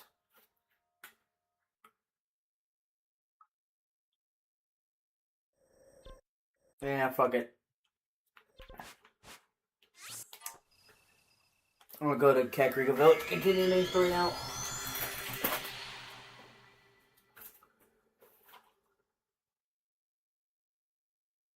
Yourselves to find anything, man.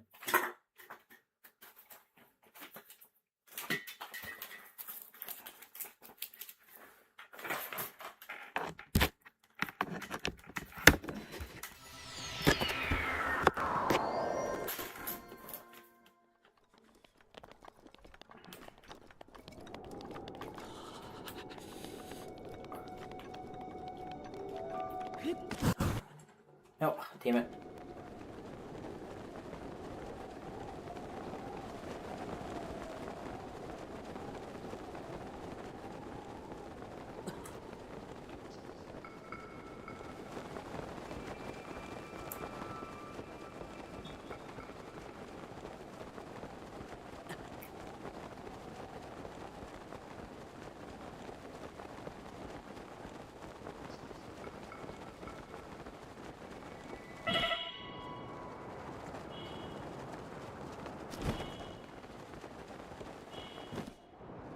Oh, it's fucking Beetle! God, I love him. I'm glad he became a recurring character after Wind Waker. Yeah.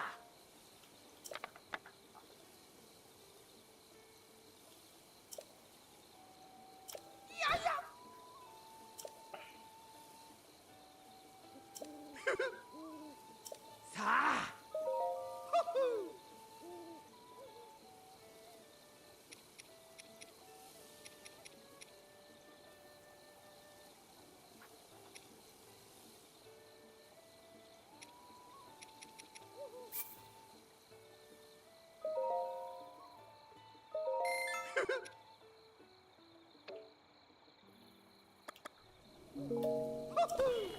Oh, wait a minute, actually, you know what? Let me sell some shit to him. Oh.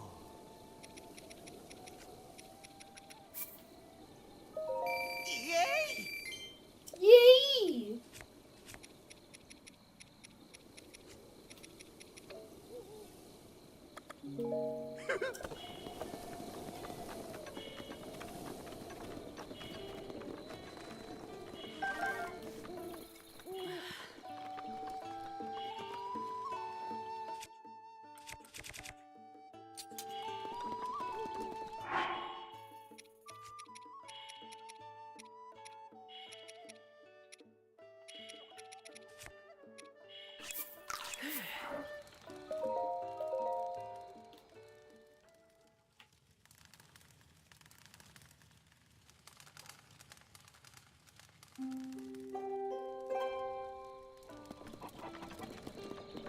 Hey. Hi. Hmm?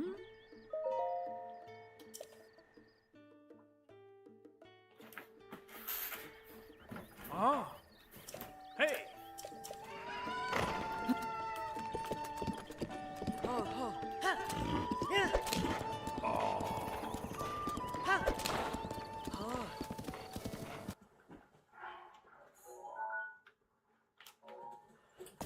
Okay, so I actually need to follow this road.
God, those corn chips. I never used to get any of those anymore. Game.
bitch.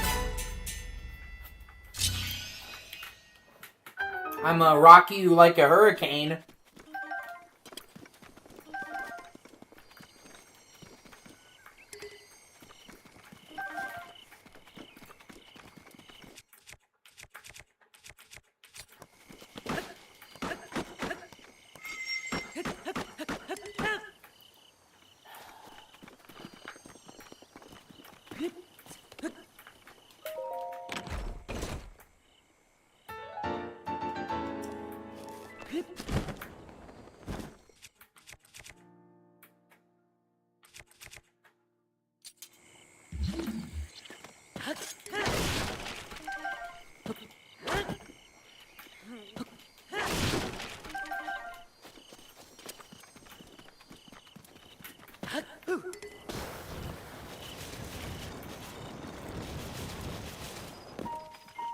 Ah.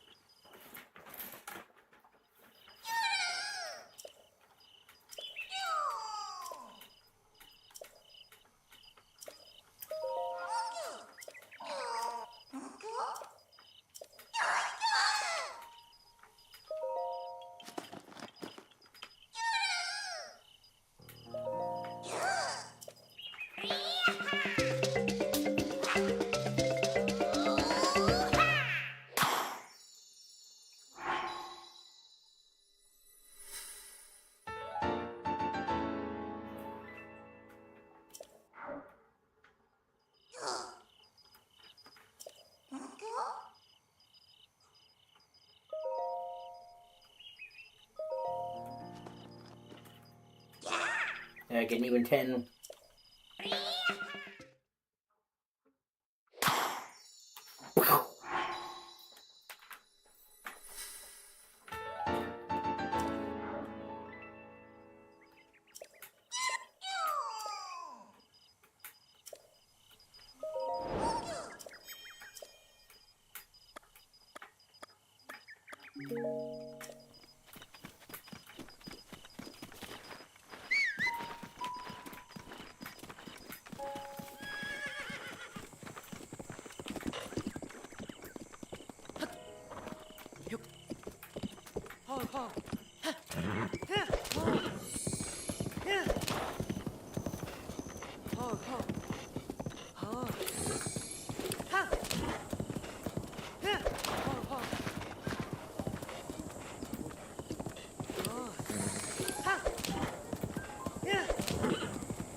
Yeah, this used to be the area that pushed the frame rate the most for the towns. Oh.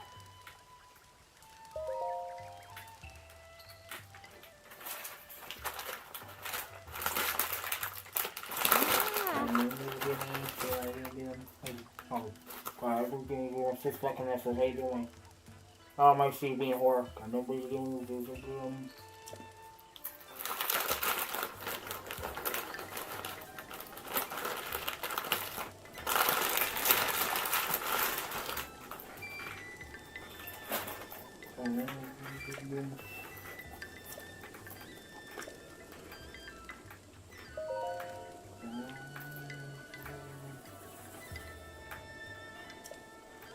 Oh.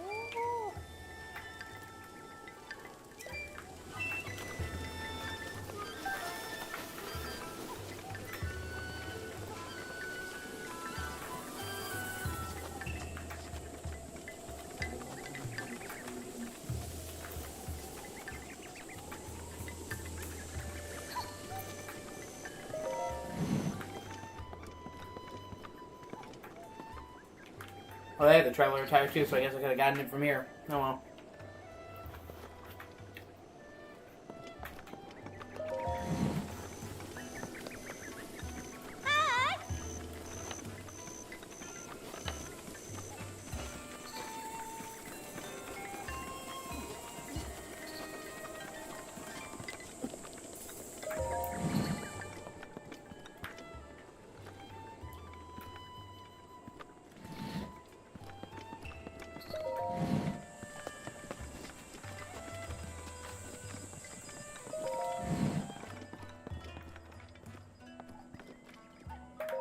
Yeah.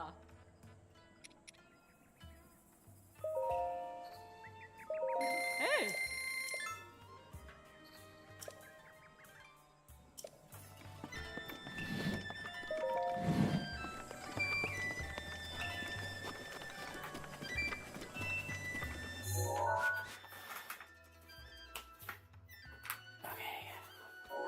Here's...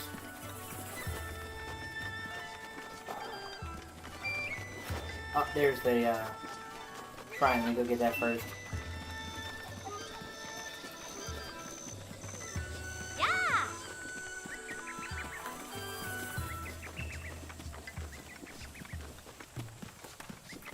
It's weird how they just randomly decided to make the Sheikah Asian. Like, they're, like, super Eastern. I guess they were trying to add more variety to the world, but they've never been in any other game before. And in Breath of the Wild, they're basically stand-in for fucking ninjas.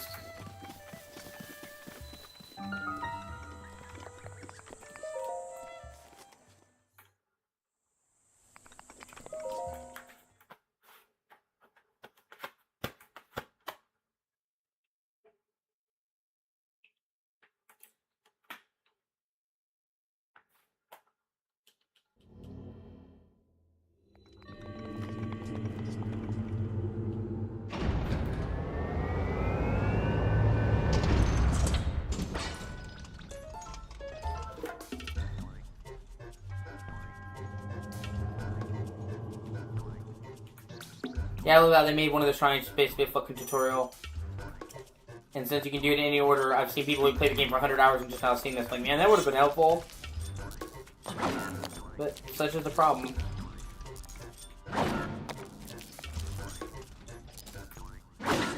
When you make a game open, that's the risk you run.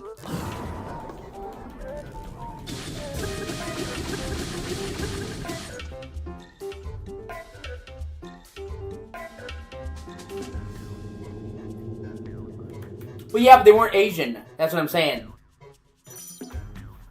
They didn't have any hint of Eastern or Oriental vibes, is what I mean. Like, now they use katanas and wear, like, straw hats in their villages based off Japan, and the mountain range that they live in is literally a mountain range in Kyoto. Like, they're super Asian. I'm saying, like, the Sheikah never had any, like, hint of Asian in them before. So it's like they kept the Sheikahs the same in a lot of ways, but they said, you know what, they're just gonna be Asian now. I mean, there's nothing wrong with that, I just thought it was funny.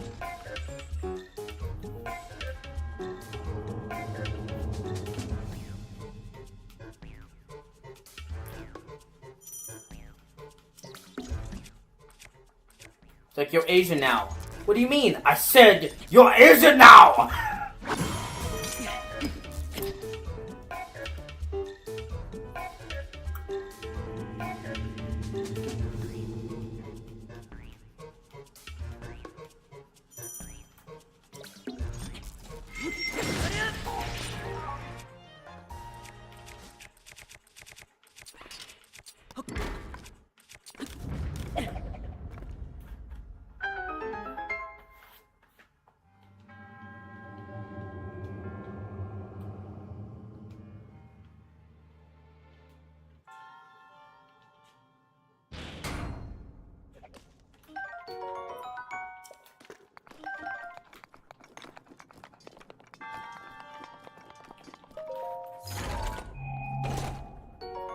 You know, sweet.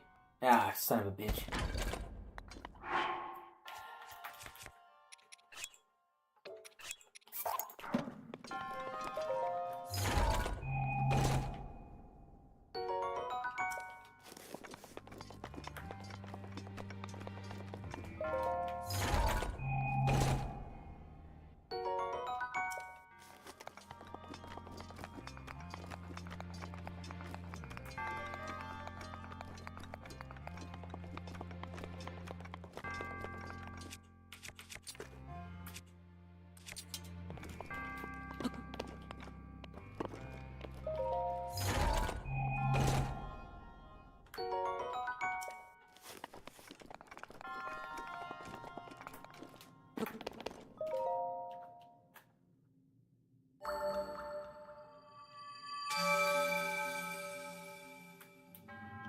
And now that I think about it, they honestly, they also made Kakariko Village related. They made Kakariko Village related to the Sheikas. It was not before.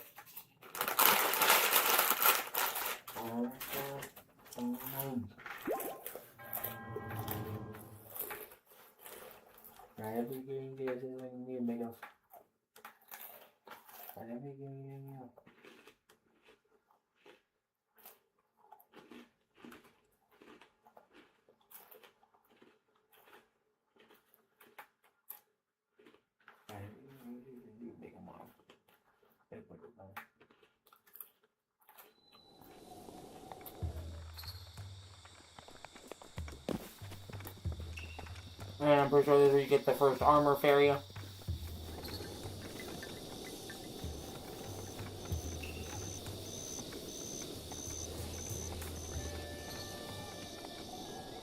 Which has made many a Vor fan bust in their pants. That's a big old bitch.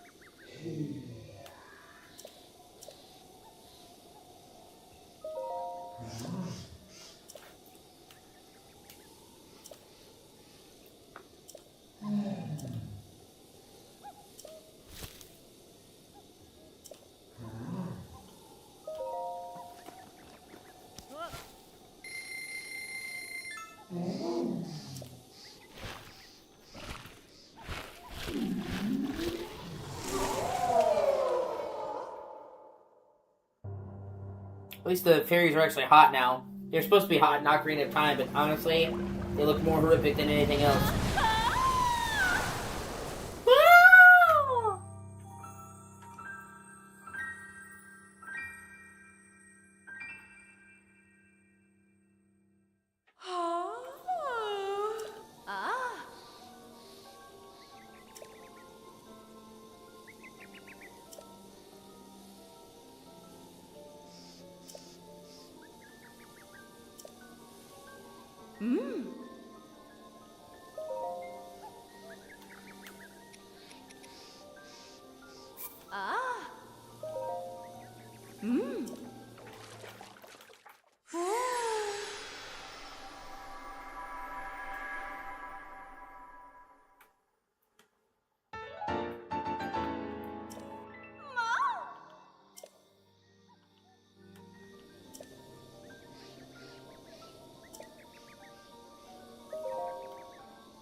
See, his mountain range is actually in Kyoto. This is a noteworthy sightline. They basically just took like a direct piece of Japan and put it into Hyrule.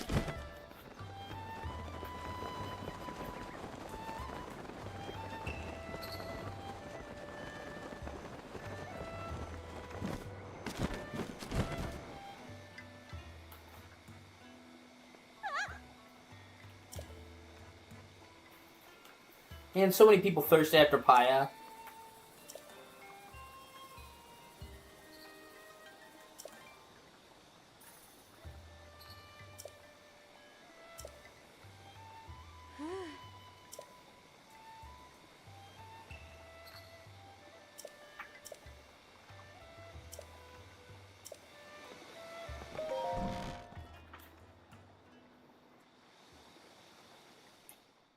So, you're finally awake.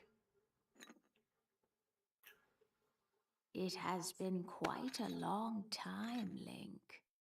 I am much older now, but you remember me, don't you?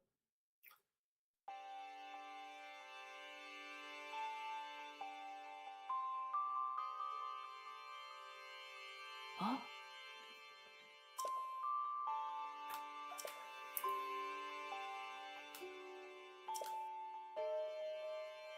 Oh. Huh.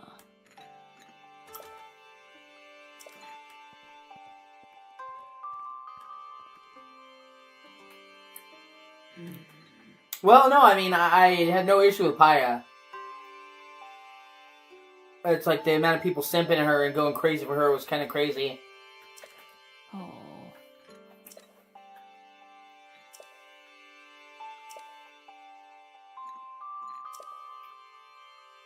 Oh. Oh.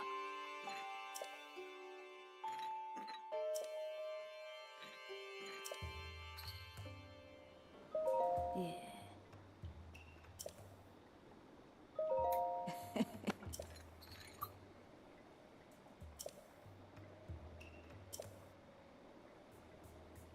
Oh.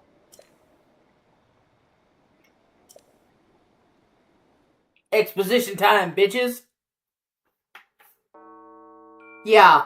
The history of the royal family of Hyrule is also the history of... I didn't even get to Kakariko and Tears of the Kingdom. A primal evil that has endured over the ages. This evil has been turned back time and time again. I was going through a rough patch of my life when I had Tears of the Kingdom, so I haven't done much of the main story. And a princess who carries the blood of the goddess. I'm gonna do it after I beat this again. With the passage of time, each conflict with Ganon faded into legend. So listen closely as I tell you of this legend that occurred 10,000 years ago. Hyrule was then blossoming as a highly advanced civilization. Even the most powerful monsters posed little threat to the denizens of the realm. The people thought it wise to utilize their technological that's cool, I didn't know that. prowess to ensure the safety of the land should Calamity Ganon ever return.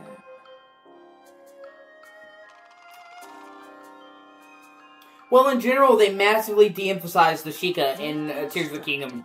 4 mechanical wonders that came to be known as the Divine Beasts. They also built a legion of autonomous weapons called Guardians. The Divine Beasts were piloted by 4 individuals of exceptional skill from across the land, and thus the plan to neutralize Ganon was forged.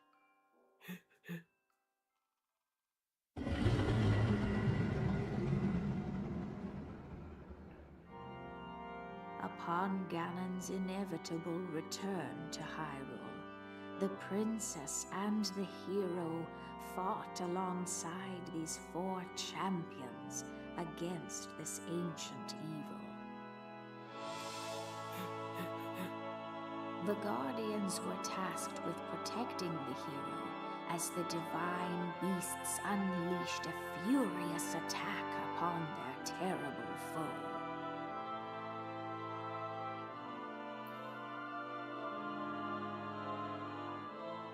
And when the hero wielding the sword that seals the darkness delivered his final blow, the princess used her sacred power to seal away Calamity Ganon.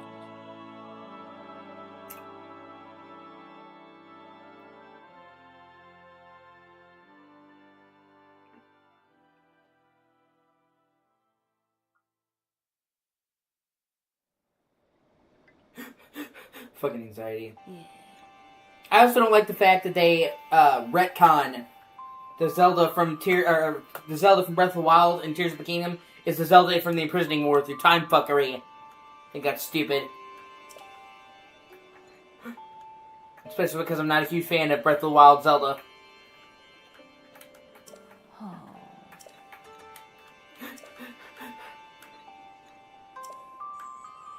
Oh.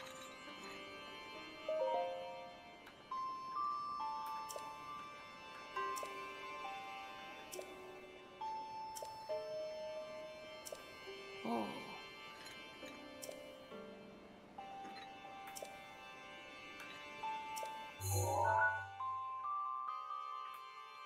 Yeah. But yeah, what I was trying to say before, I couldn't pause the cutscene. You know, in this game, the Sheik are the end-all be-all. They made all the ancient technology, they made the Guardians, they made the towers.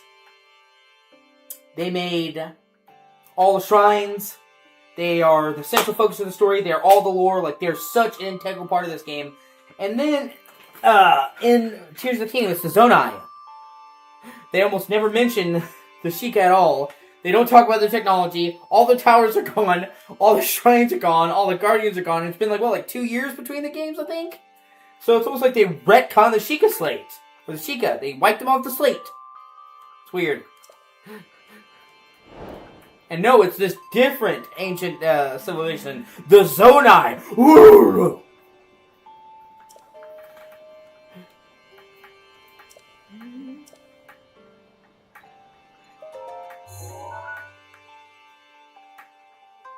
Oh.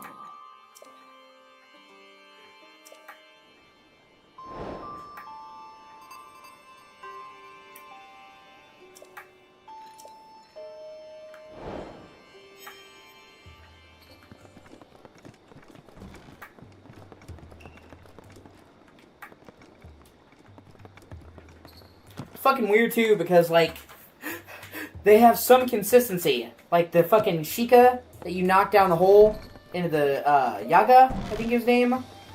You knock down the hole into the fucking thing. Oh, because of that he ruled a group of people in the underground. So it's like you're consistent with that one character that most people didn't even think of. But not the entire fucking Sheikah and all them disappearing. Okay. Cool.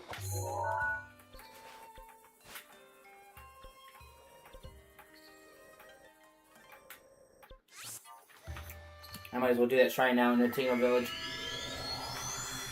And then go back up there and do that, because Paya helps you unlock the power to do the pictures. And to upgrade your shit. All your powers, so it's wise to do her stuff as early as you can.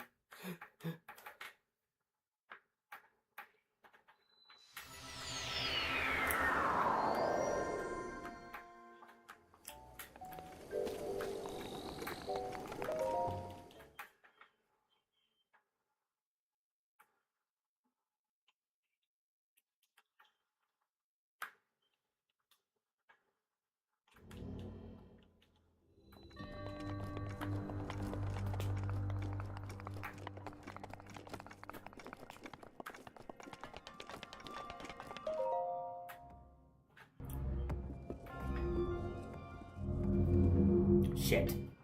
Yeah, these are basically made with the gamepad in mind.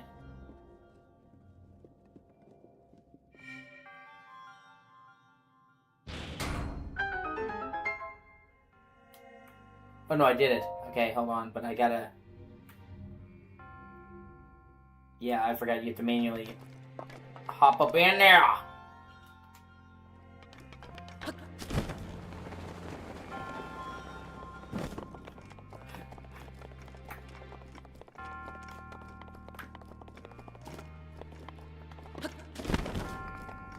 I'm getting that treasure.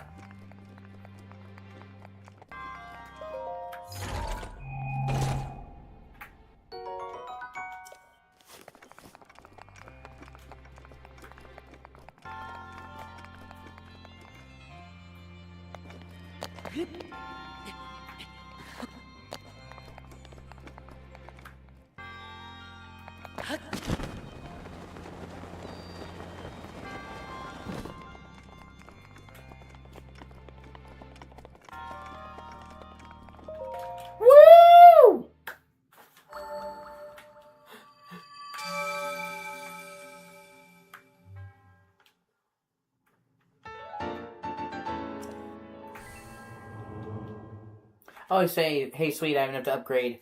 Yeah, baby!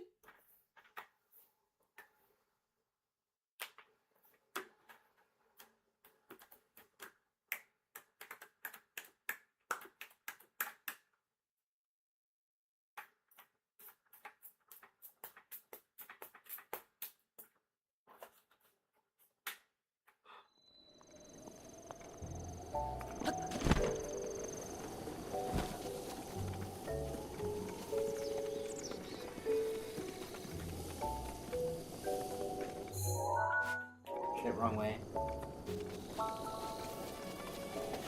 I might as well get started on this quest to build houses.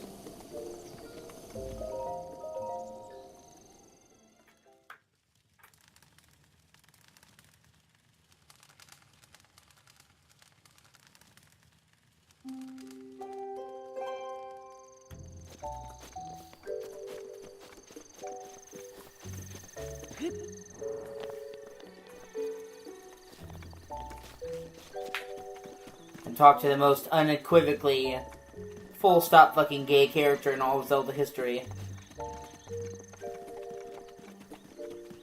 And I like this builder guy, but he is unequivocally fucking gay.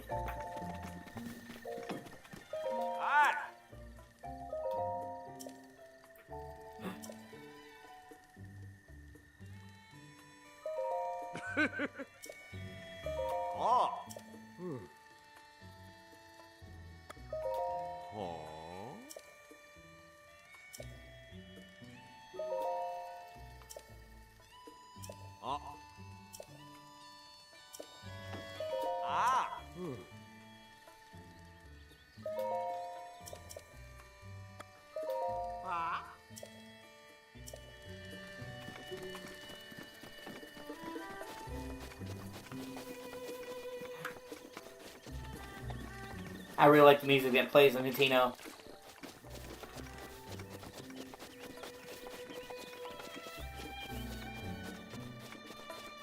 Playing softer, more stripped down versions of classic Zelda tunes really works, honestly.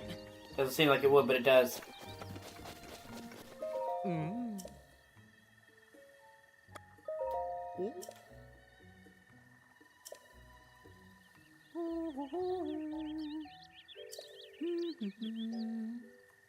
Like, that is the most gay person I think existed. I think Freddie Mercury, I think fucking Liberace would look at him and be like, oh shit, calm down, bro. Da da da. Shaki.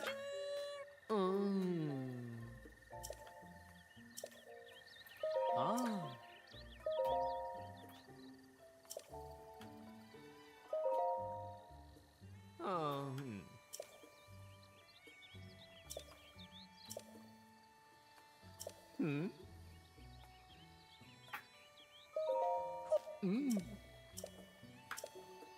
Oh, oh, oh, oh.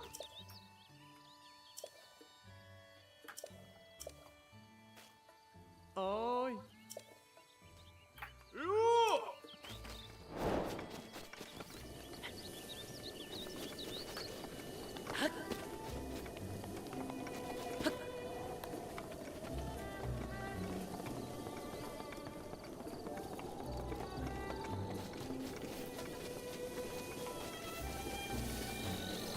Yep, after even in the apocalypse, they get you with a high mortgage rate for your home. Fucking taxes, man.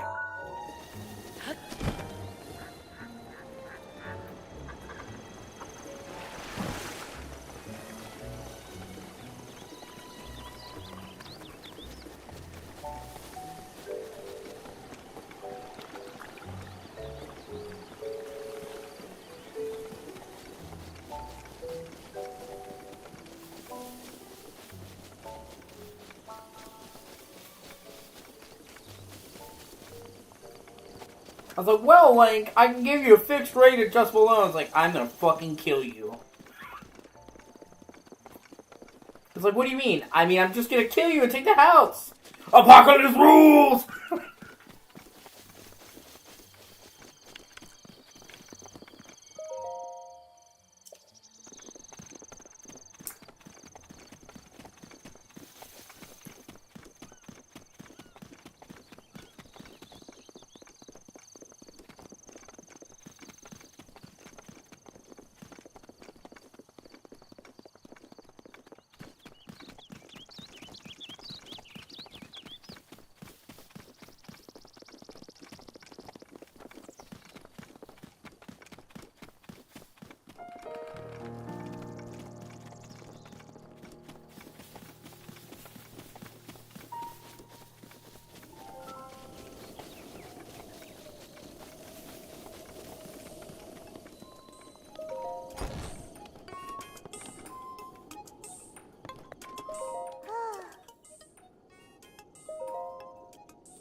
Don't worry, man.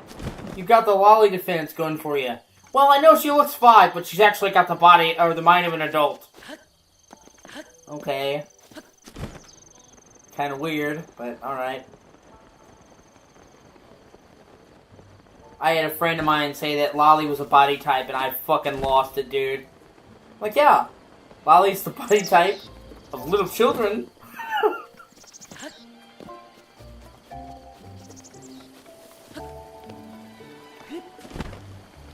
I mean, do I think... Okay, let me clarify something here.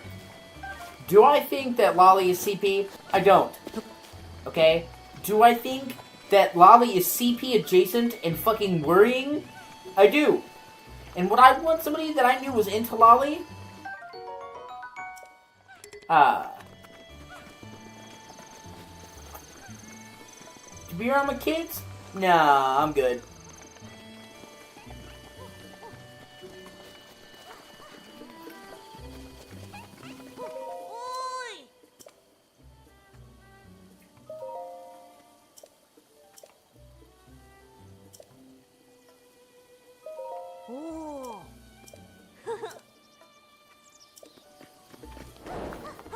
Petite. Yeah. Well, petite is fine.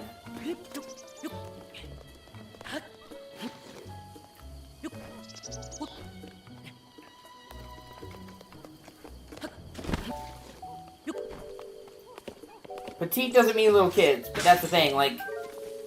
I've actually heard people say, like, well, look at Japanese women, they're super tiny, okay? But you can tell they're fucking women, though, okay?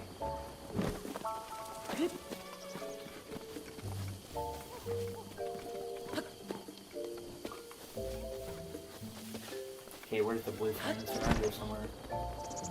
Flame. Dear flame. It's the same thing with furries, man. They don't, you know, they don't want to fucking admit that shit, dude, but there's a tangible part of that has to do with being attracted to animals. Do I think it's the same as people who board dogs? I don't. Do I think it's adjacent? And I would never want somebody who's a furry to babysit my dog if I knew they were jerking off the dogs? Absolutely not. You know what I'm saying? Like, do I think that they have diddled dogs? No. Most furries have not, but I'm saying, like, at a certain level, there is an innate attraction to animals. Even if it's, well, it's an anthropomorphic animal. You're still jerking off to somebody with dog-like features. You're still sexualizing dogs to a certain degree. And while I don't think that that's borderline criminal or anything, I mean, you do you, it still kind of makes me uncomfortable, and I probably wouldn't want to leave you alone with my dog.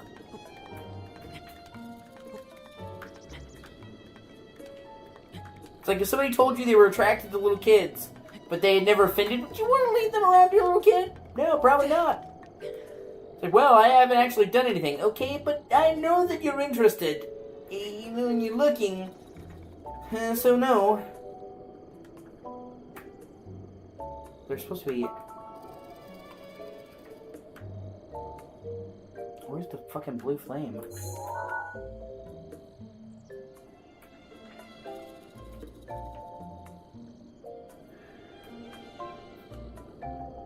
It's a good picture, though.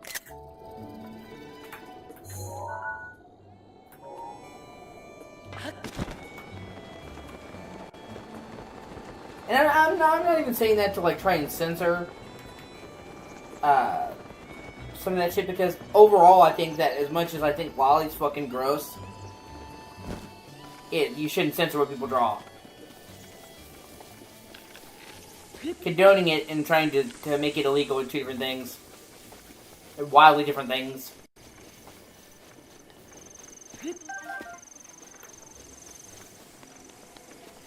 Ah, there we are, finally. Okay, I was like, what the fuck?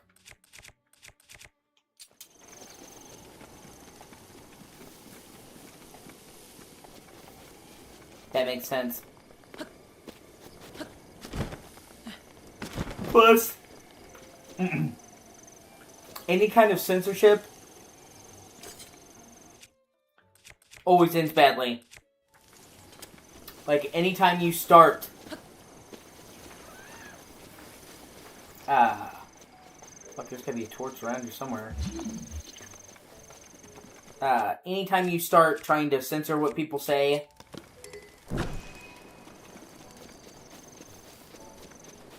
I love how all the blue flames stay lit, too. Anytime you try to start censoring what people say, or do, or draw, or write, or think, it never ends well, even if you're well-intentioned. So it's better not to do it at all. You let that self-regulate itself.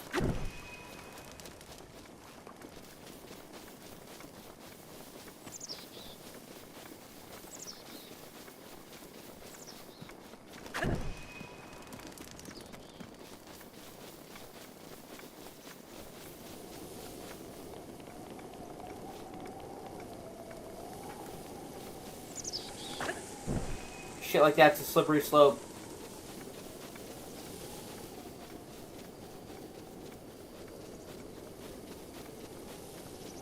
Well, I'm not trying to control people, I'm just trying to stop people from saying things that are bad. And then before you know it, somebody says, oh, well, everything is bad, and then nobody can say anything, and that's... Oh, we fucking stumbled dick first into a totalitarian dictatorship.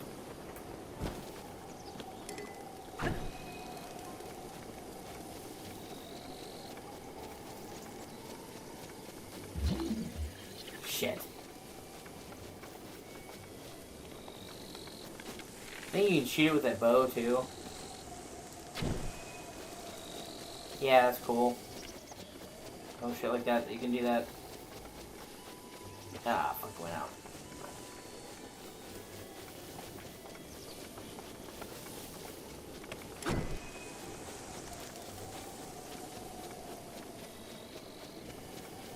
It is, yeah. That's what I'm saying. So it's like, as much as Lolly disgusts me, I would never tell somebody that they can't draw Lolly. I'm saying I can say that it's fucking disgusting.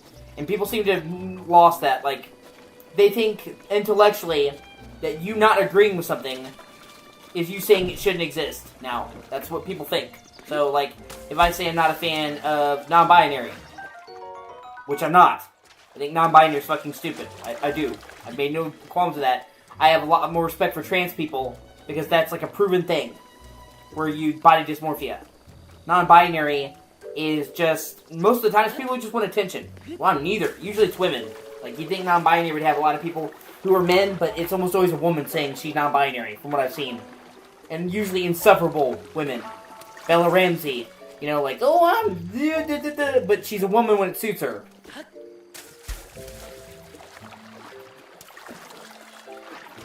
But I think non-binary is fucking stupid. And I think people who say, if anything, I think people who say they're non-binary do more hurt trans people than anything. Because here, the trans person's like, I'm gonna go through surgeries. I'm gonna, to have my genitals literally turn inside out. I'm gonna take chemicals. And you can just say, you feel like a guy today. I'm gender fluid. And no, non-binary isn't necessarily gender fluid, but almost in every case, when I see somebody who says they're non-binary, they're gender fluid. So I've made no qualms about the fact that I think it's stupid. And I've actually had people be like, "Oh, you're trying to say non-binary people shouldn't exist?" No, I'm not actually. Freedom of speech and freedom to be yourself actually means that even if I think it's stupid, it should still be allowed. So no, me thinking that non-binary are stupid does not mean that they shouldn't exist or get to exist or that they're somehow less than people. And like people don't seem to reconcile the fact that I can say I think non-binary is stupid, and I would still treat a non-binary person with respect. Just because I think that one of the ideas that you have in your head is fucking stupid doesn't mean that I'm going to treat you like less than a human being if I ran into you into public. Okay? I'm not big on the Catholic Church. But if I ran into a Catholic person, I'm going to treat them with kindness and respect, not be a dick to them. Oh, you're Catholic? No, okay? I can say I think Catholicism is fucking stupid. And nobody gets upset when you say that, although, in all fairness, it's become almost politically correct now to hate on Christianity, for whatever reason.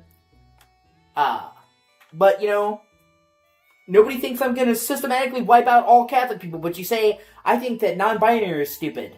And, oh, you leave them alone.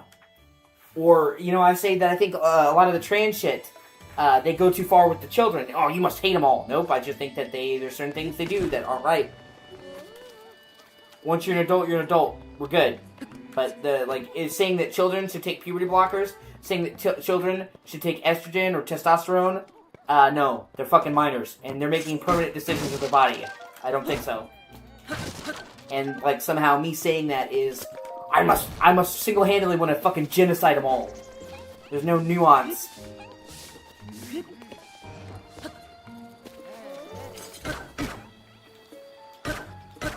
Everybody gets a certain level of respect for me. If I run into you on the street, and I don't know you, you get a certain level of respect. Yes, sir. No, sir. Yes, ma'am. No, ma'am. How are you doing today? Hope you have a great day. Polite. I am never, ever anything but polite. Anything else besides common decency, you have to fucking earn. And that's, a lot of these people want respect and they don't want to earn it. And it's fucking stupid.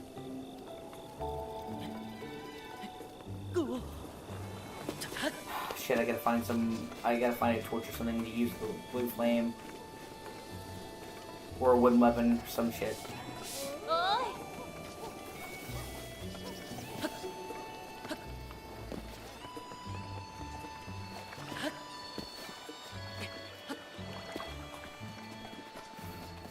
And it's exhausting. It's like, you know, I guess it's because that's how they see it. These people that are saying that think that they don't think that anything that goes against their opinion can survive. So, that's how they respond. So they, I guess, assume everyone else is like them. But no, just because I don't like something doesn't mean I think it should be banned, or a type of group doesn't mean I think they should be killed, or what the fuck ever. And I like the fact that we've gotten to that is honestly kind of exhausting, that there's no nuance anymore. It's just you either suck in their dick or you want to genocide them. There's no in between.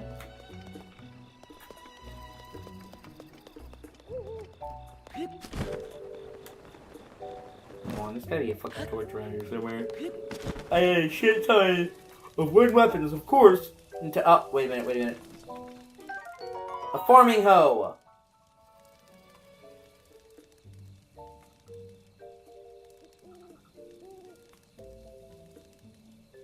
Can I light that on fire? Yes, I can. Or no, wait. Nope, I can't. Fuck. Come on. Literally, yeah, that's how it works. You're fucking drowning in wood weapons until you need one. And oh, we're one weapon. Whoa. But yeah.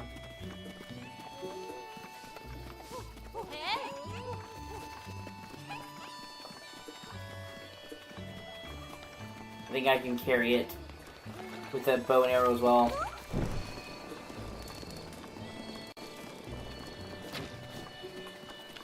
Yeah, I guess I'll have to do that.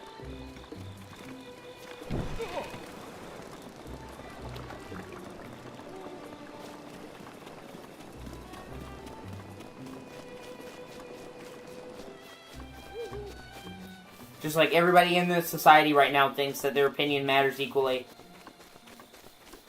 It doesn't. Everybody's opinion is just as valid. No, it's not, okay? That's fucking stupid.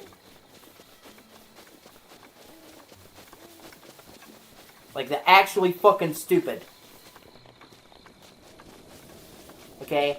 That would be like saying people literally think, well, this person who is not an expert in the field's opinion is just as valid as somebody that knows diddly dick. No, it's not. Obviously the person who is taking the time to do their fucking research, their opinion matters more than you. And everybody thinking that they're special and that their opinion matters is honestly part of what's fucking society up right now, to be fair.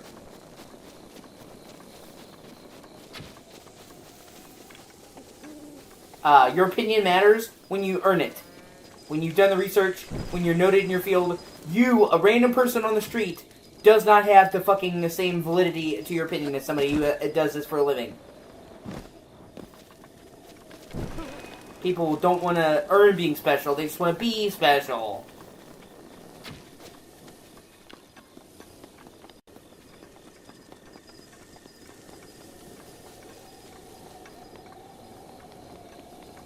And it's exhausting.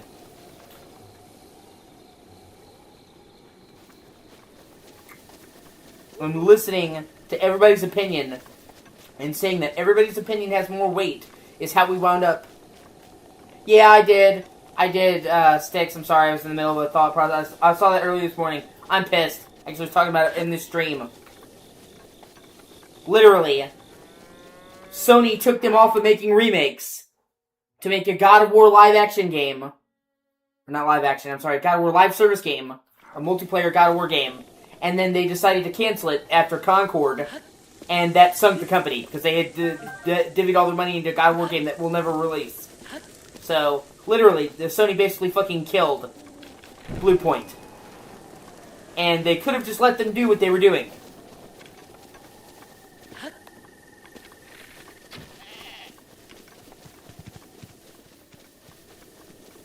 Like, they were doing good. They had a niche. They were known for doing awesome Sony remakes.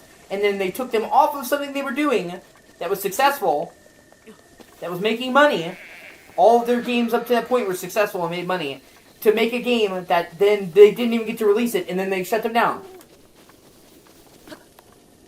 Like, they basically just sent them out to die. And it's not like it was like Concord, where the game came out and it sold poorly, Alex. They didn't even let it come out. So, it's not even necessarily that it sucked. They got hit by Concord strays. It's like, well, Concord sucked a dick, so we're not even going to let you try. And I mean, I knew about that. I knew that they canceled their game after, their multiplayer game, after Concord fucked up. Because Sony was like, okay, we made a mistake with the live service games, we're going to dial back. But at the time, they kept the studio running, and they said when it happened, we're going to keep the studio running. And I guess now they changed their mind. And at the time, I thought it was a good thing, because I'm like, well, nobody fucking likes Concord, and nobody wants Bluepoint to make a live service game, so now maybe Bluepoint can go back to doing what they do best. And then Sony then fucking decided, okay, I guess we're not gonna let them go back to that either. It's a fucking shame, man. Really pissed me off. Actually, one of the worst decisions I think that they made, because literally, they had a fucking niche. They did fucking amazing Sony remakes. And they could have kept doing that. There are so many games in the Sony catalog that would benefit from a Bluepoint style remake. So it's not like they were running out of fucking games. Fuck. So I don't know what they were thinking. But yeah, I think it's one of the worst decisions Sony has made in quite some time. It's like they shut down... Oh no, we were talking about Blue Point like 2 days ago, Alex. Literally 2 days ago.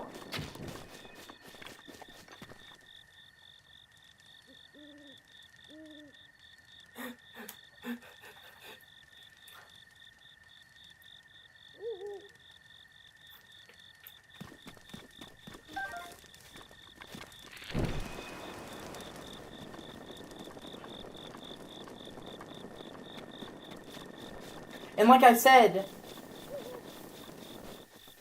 they didn't even give him a chance.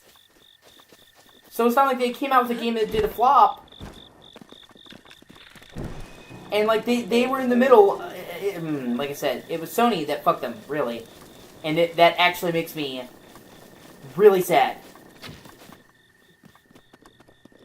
Like, actually, like, really upset. Because it's like they were doing well.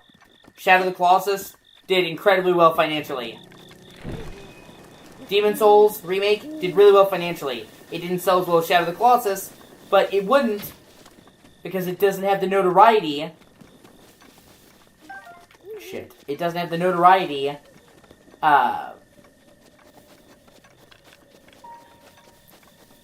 And it was a launch game. Day one. Obviously, you know, launch games usually get hit by weaker sales because it's launch.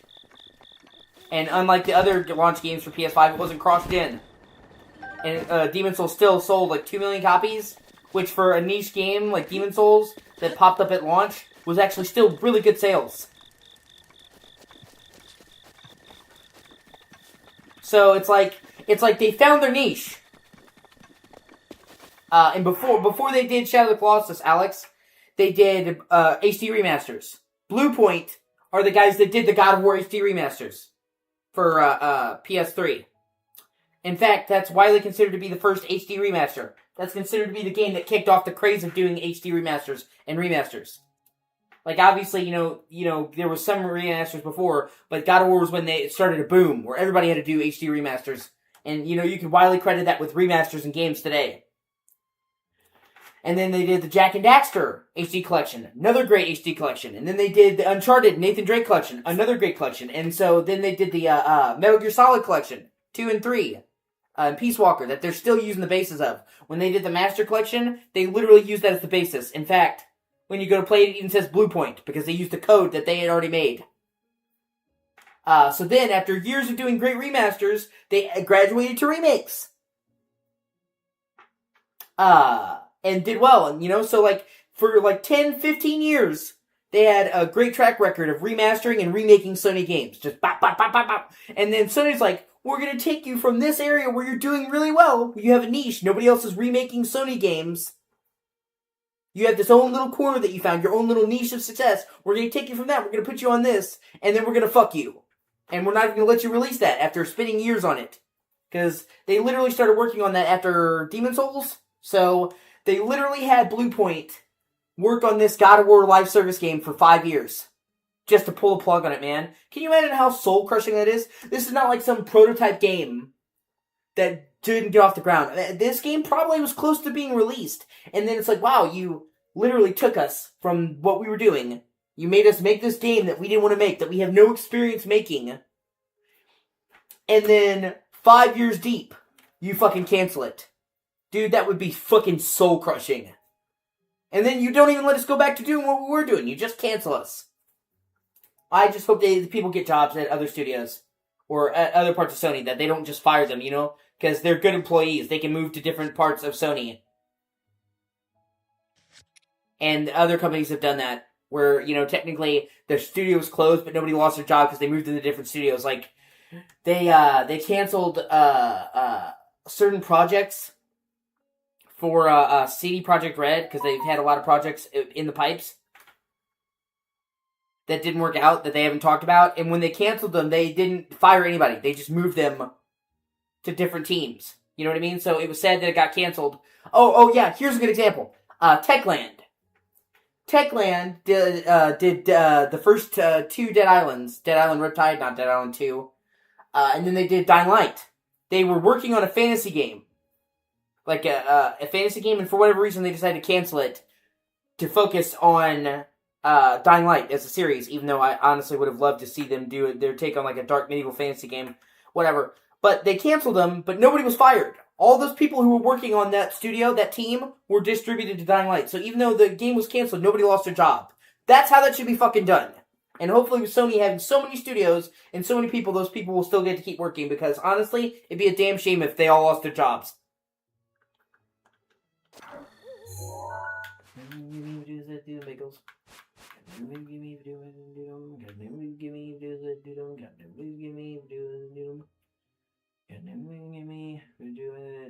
And okay, you remember how we were talking earlier about how, like, I'm worried about them adding, like, co-op to Resident Evil because it's like, stay in your lane? That's why, Alex.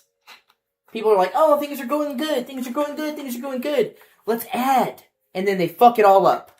You try to have two things, and you can't have the one thing. Or you do 5 things well, and then you try to add the 6th thing, and the whole thing fucking falls apart.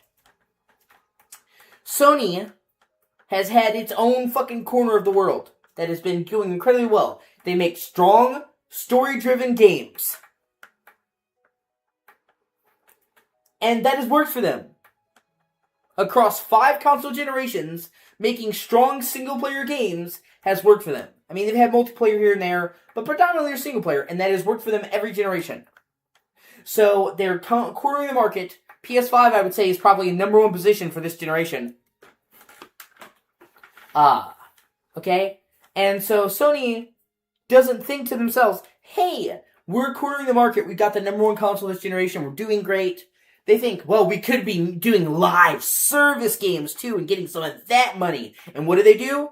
Not only do they botch that and they do Concord and then they cancel a bunch of these games, but then, after all that fucking bullshit, all those sources they reallocated, fuck their single-player games too.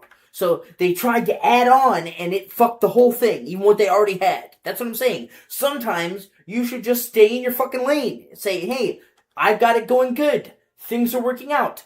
It's working. Don't fuck with it. If they hadn't tried to make Bluepoint go into live service and try to add live service games to their portfolio, they would still be making banger fucking remakes. And honestly, they were putting out games every 2-3 years, so we would probably have had another 2 Bluepoint games by now if they had just let them do their fucking thing.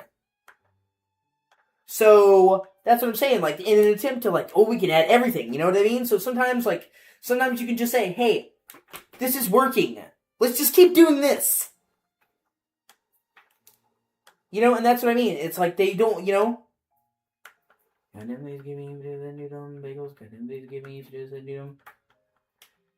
So I want them to do it that way, to just stay in their fucking lane. And thankfully Sony was smart enough to realize that. And after Concord fucking dipped, they dramatically scaled back on the live service games. So at least they got the message. I'm like, okay, you're right, you know. Too bad it didn't say Bluepoint. My O.C.G's being a horror.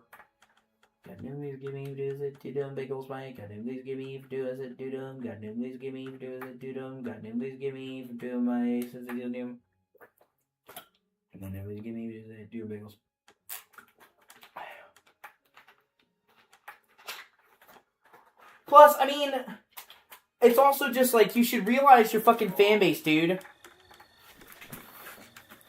Nobody wanted a live service God of War game. It's not what the fan base fucking wants, man.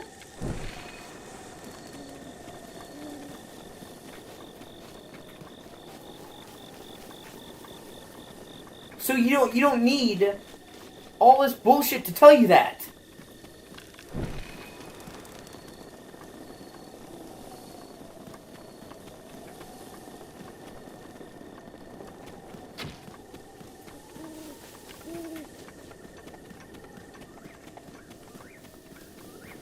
And fuck, the last time we tried to have multiplayer in God of War Ascension, it didn't go well! You know what they say? Read the room!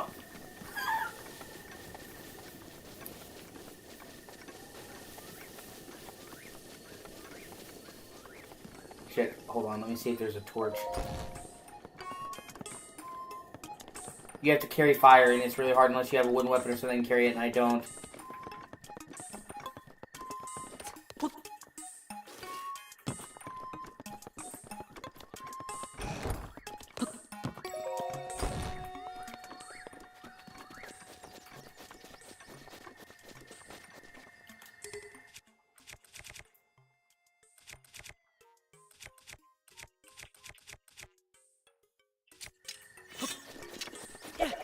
Can I light the pitchfork on fire? It's wood. I guess we're gonna find out.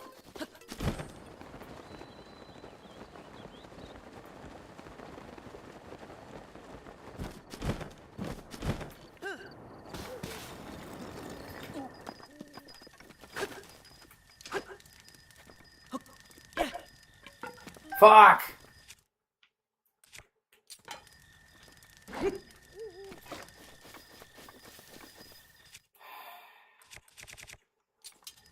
Hold on. Got some solution to this shit.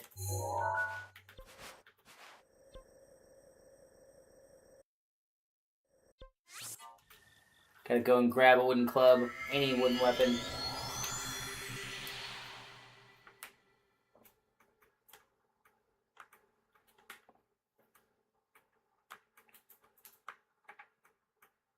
And I can level up my stats, so I might as well fucking do that.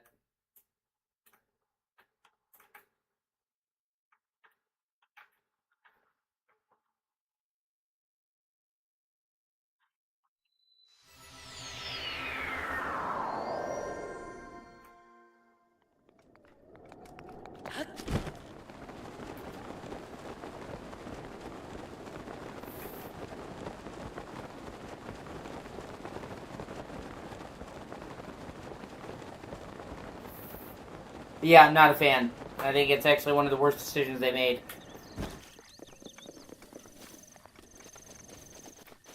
In recent memory.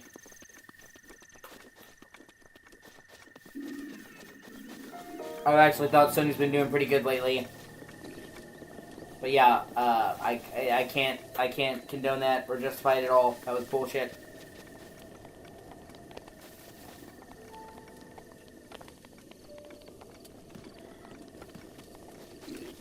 There we go.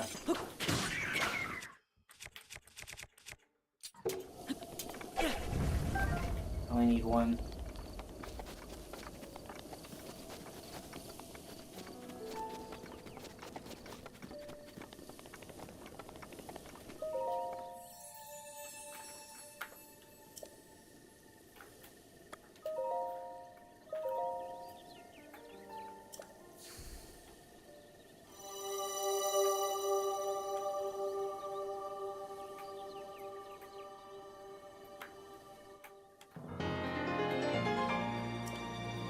Yeah, baby!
Only gonna be $20, dude? That's way too fucking much, man.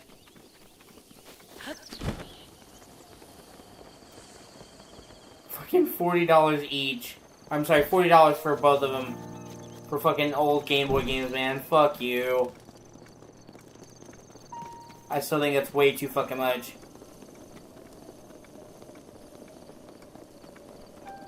I would have been okay with like $5. Maybe 10 tops, but 20 a piece is fucking ass.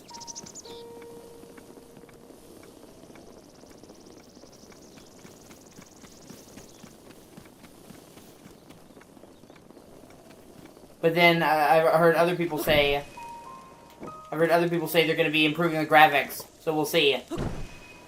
Like I've heard rumors that they're improving the graphics, so if they actually make like a if they actually improve the graphics and make like an actual upgrade, we'll see. They might justify the price, but I can't say that for certain until I've seen it. So, woo! Wow.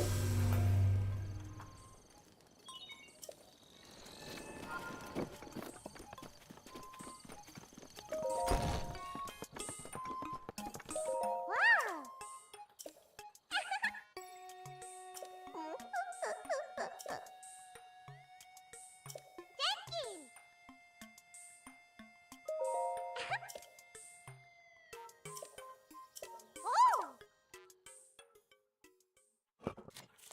Well, that's fucking dumb too. It's one of the most popular Game Boy games in the world. There's like 20 million copies of Fire Red and Leaf Green in the world. They're not some rare fucking game. It's so dumb.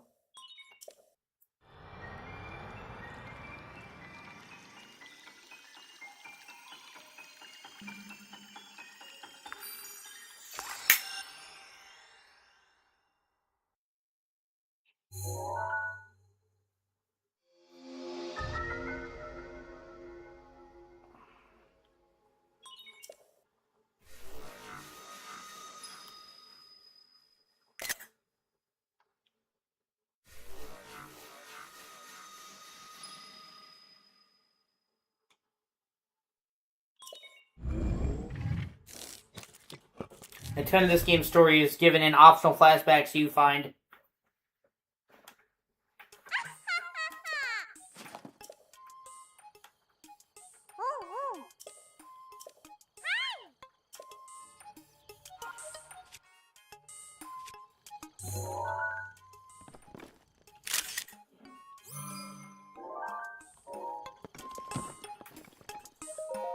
Yeah.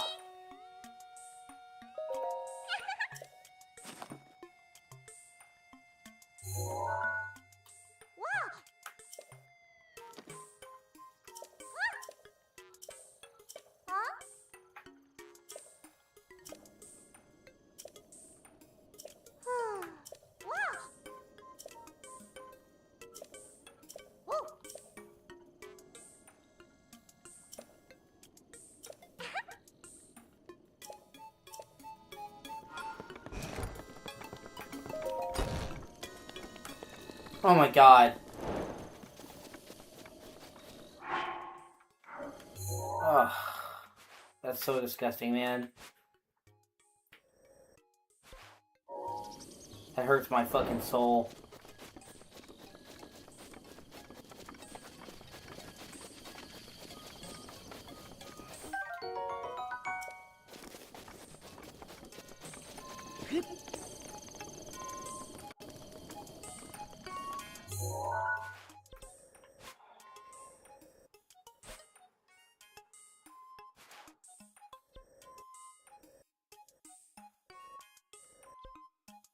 Okay, I'm here to get...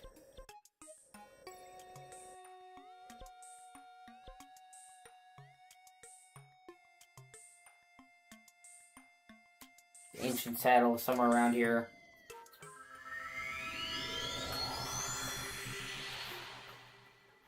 That's what I'm saying, like... Pokemon Ruby, Sapphire, and Emerald together have sold over 30 million copies. They are the most popular fucking Game Boy game out there! You throw a fucking rock at a Game Boy collection, you will find them. So the most common fucking games out there should not be $200 a piece. That is fucking dumb.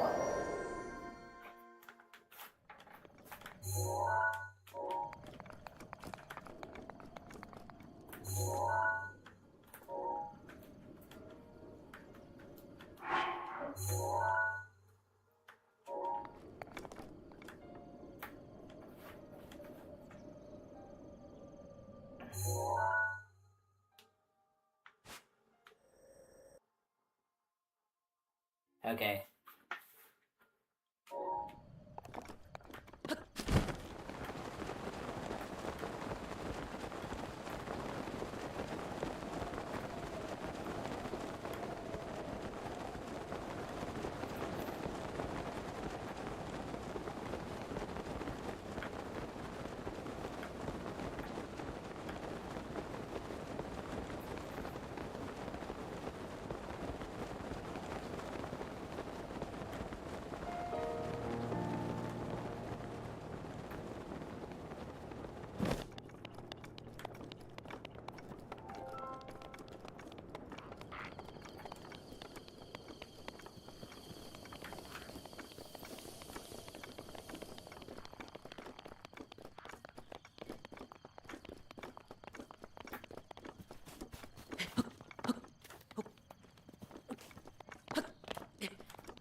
Come back to do the shrine. I mean, yeah. Ideally, it would be great to have physical copies of everything, man. That's what I mean. It's just really hard to do that when they're fucking you over like that, you know?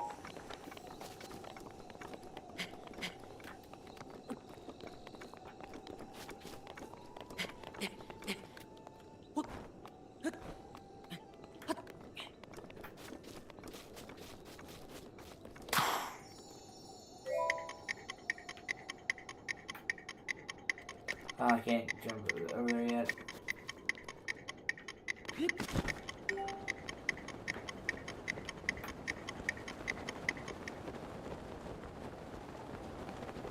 Oh, that'll be good. You know, you have to pay for Pokemon Home. It's fucking dumb.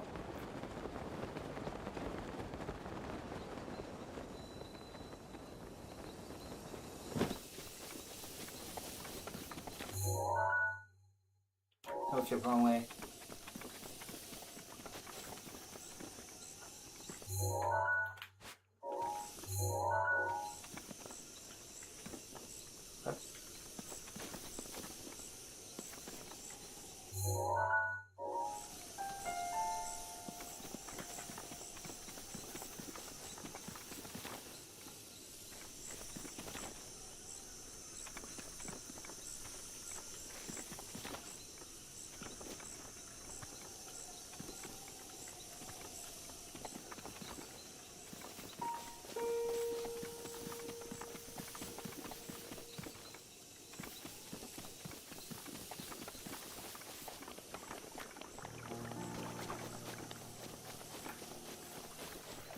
And honestly, it still just feels like giving Nintendo props for doing the bare fucking minimum.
Oh, you have to track down the fucking book to find it. Oh, that's so dumb.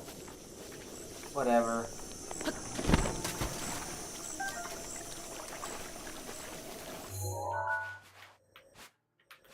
Not a big deal. Hold on.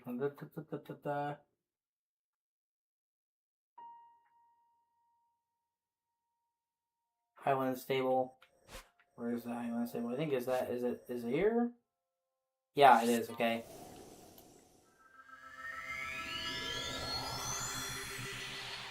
This ancient saddle allows you to teleport your horse to wherever you are. Normally, if your horse gets far away from you, you have to use it. You have to go to a stable. It's a pain in the ass. So getting this fucking godsend.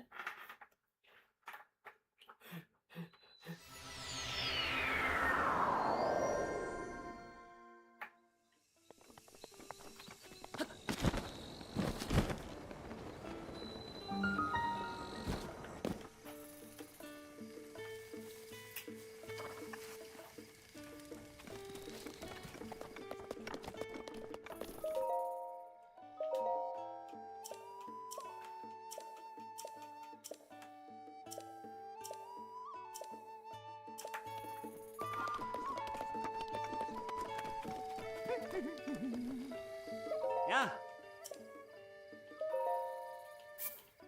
Hmm?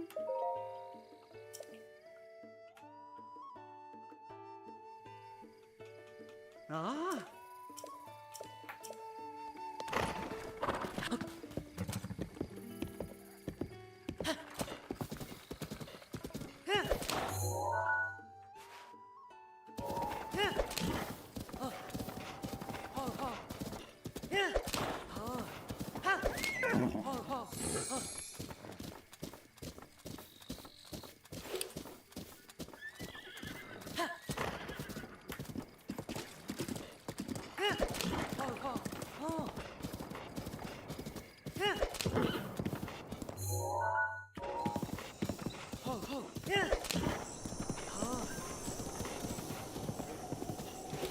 Quite a bit, actually.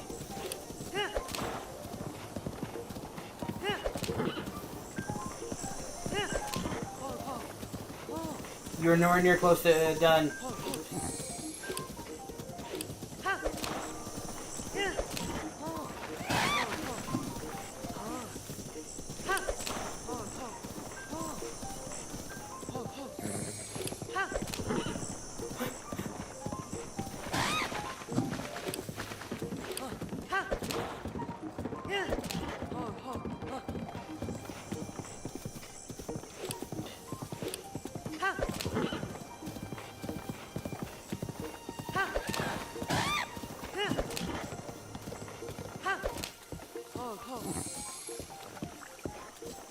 Red Dead Redemption 2 has the longest campaign Rockstar's ever done ever.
I love the Guardian weaponry.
Yeah, sure. Yeah, okay.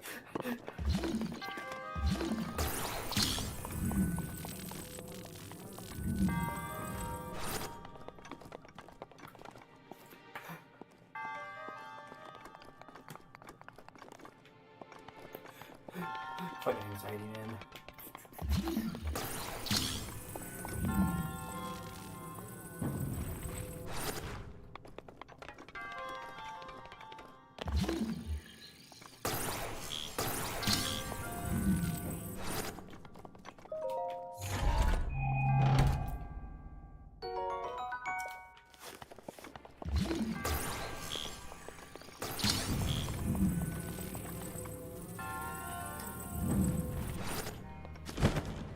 Shit.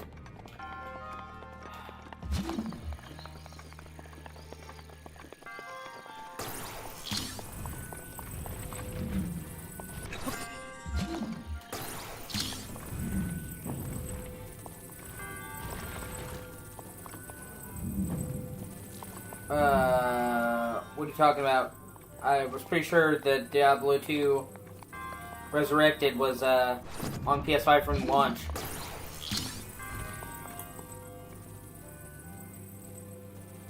What are you talking, like PS Plus or?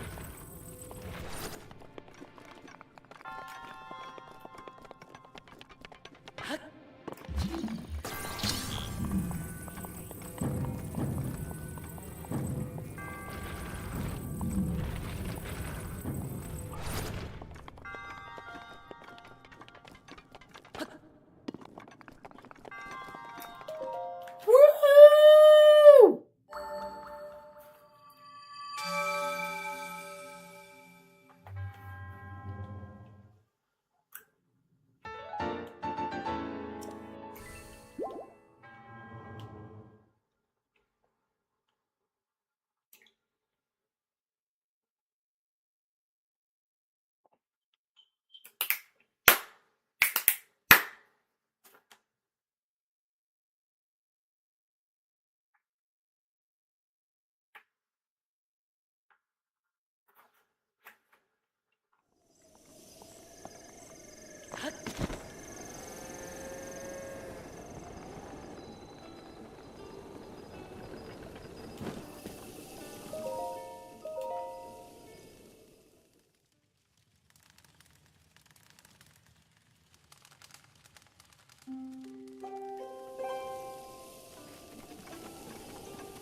Yeah. Oh.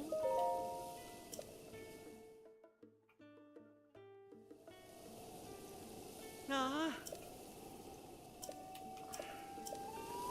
Hey. Oh.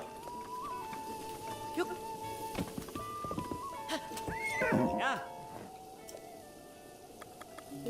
Ah.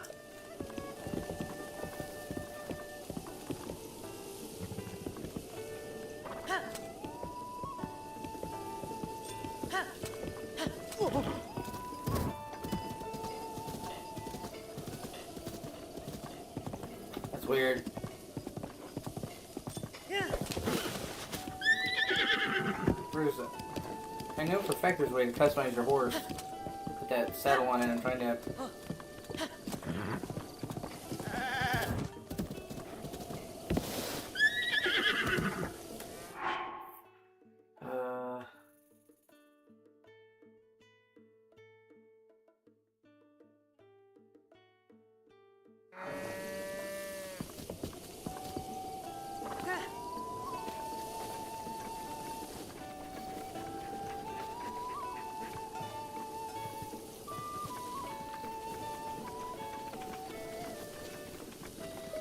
Ah.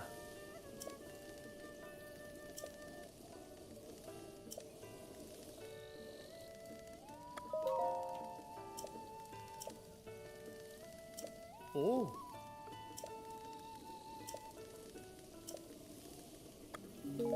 Ah.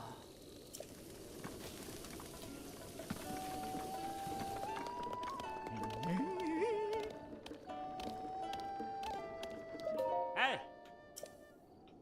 Oh. Wow. Sa.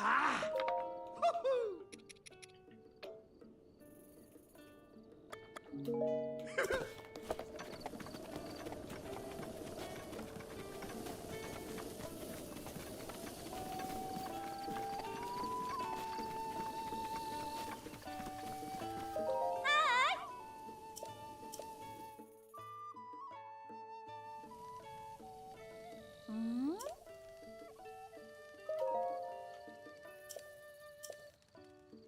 Hmm. Ah! Hmm.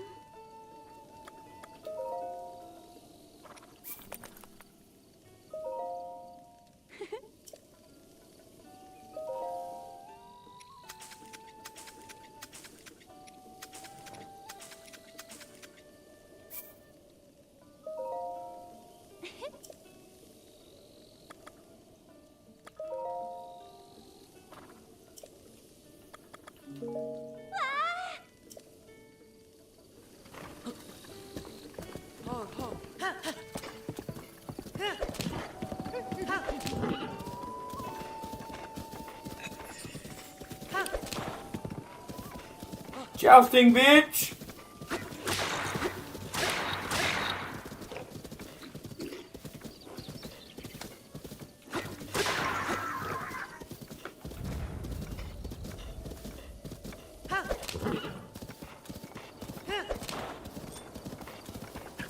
Alright, E3, hope you have a great day.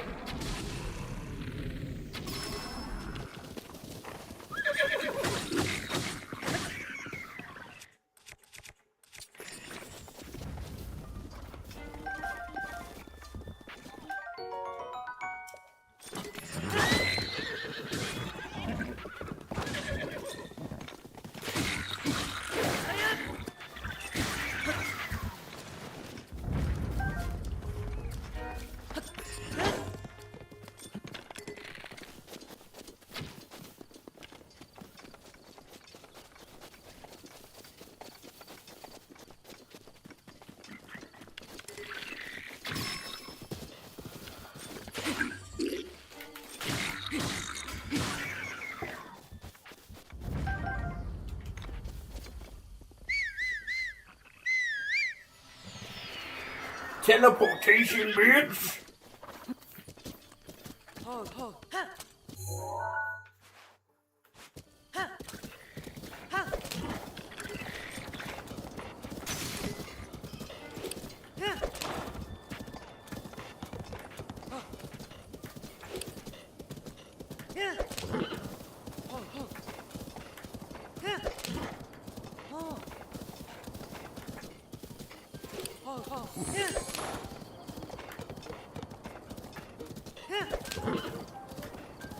Woo-wee, we're going to the jungle.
Shit.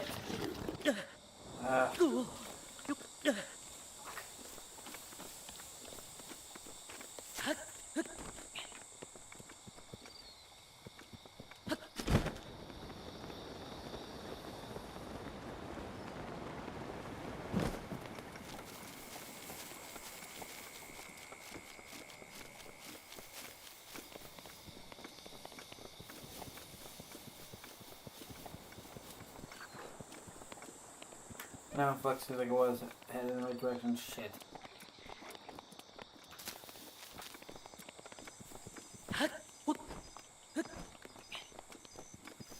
Alright, I'm gonna take a short break. I'll be back. I'll just take a break. I don't know. Oh.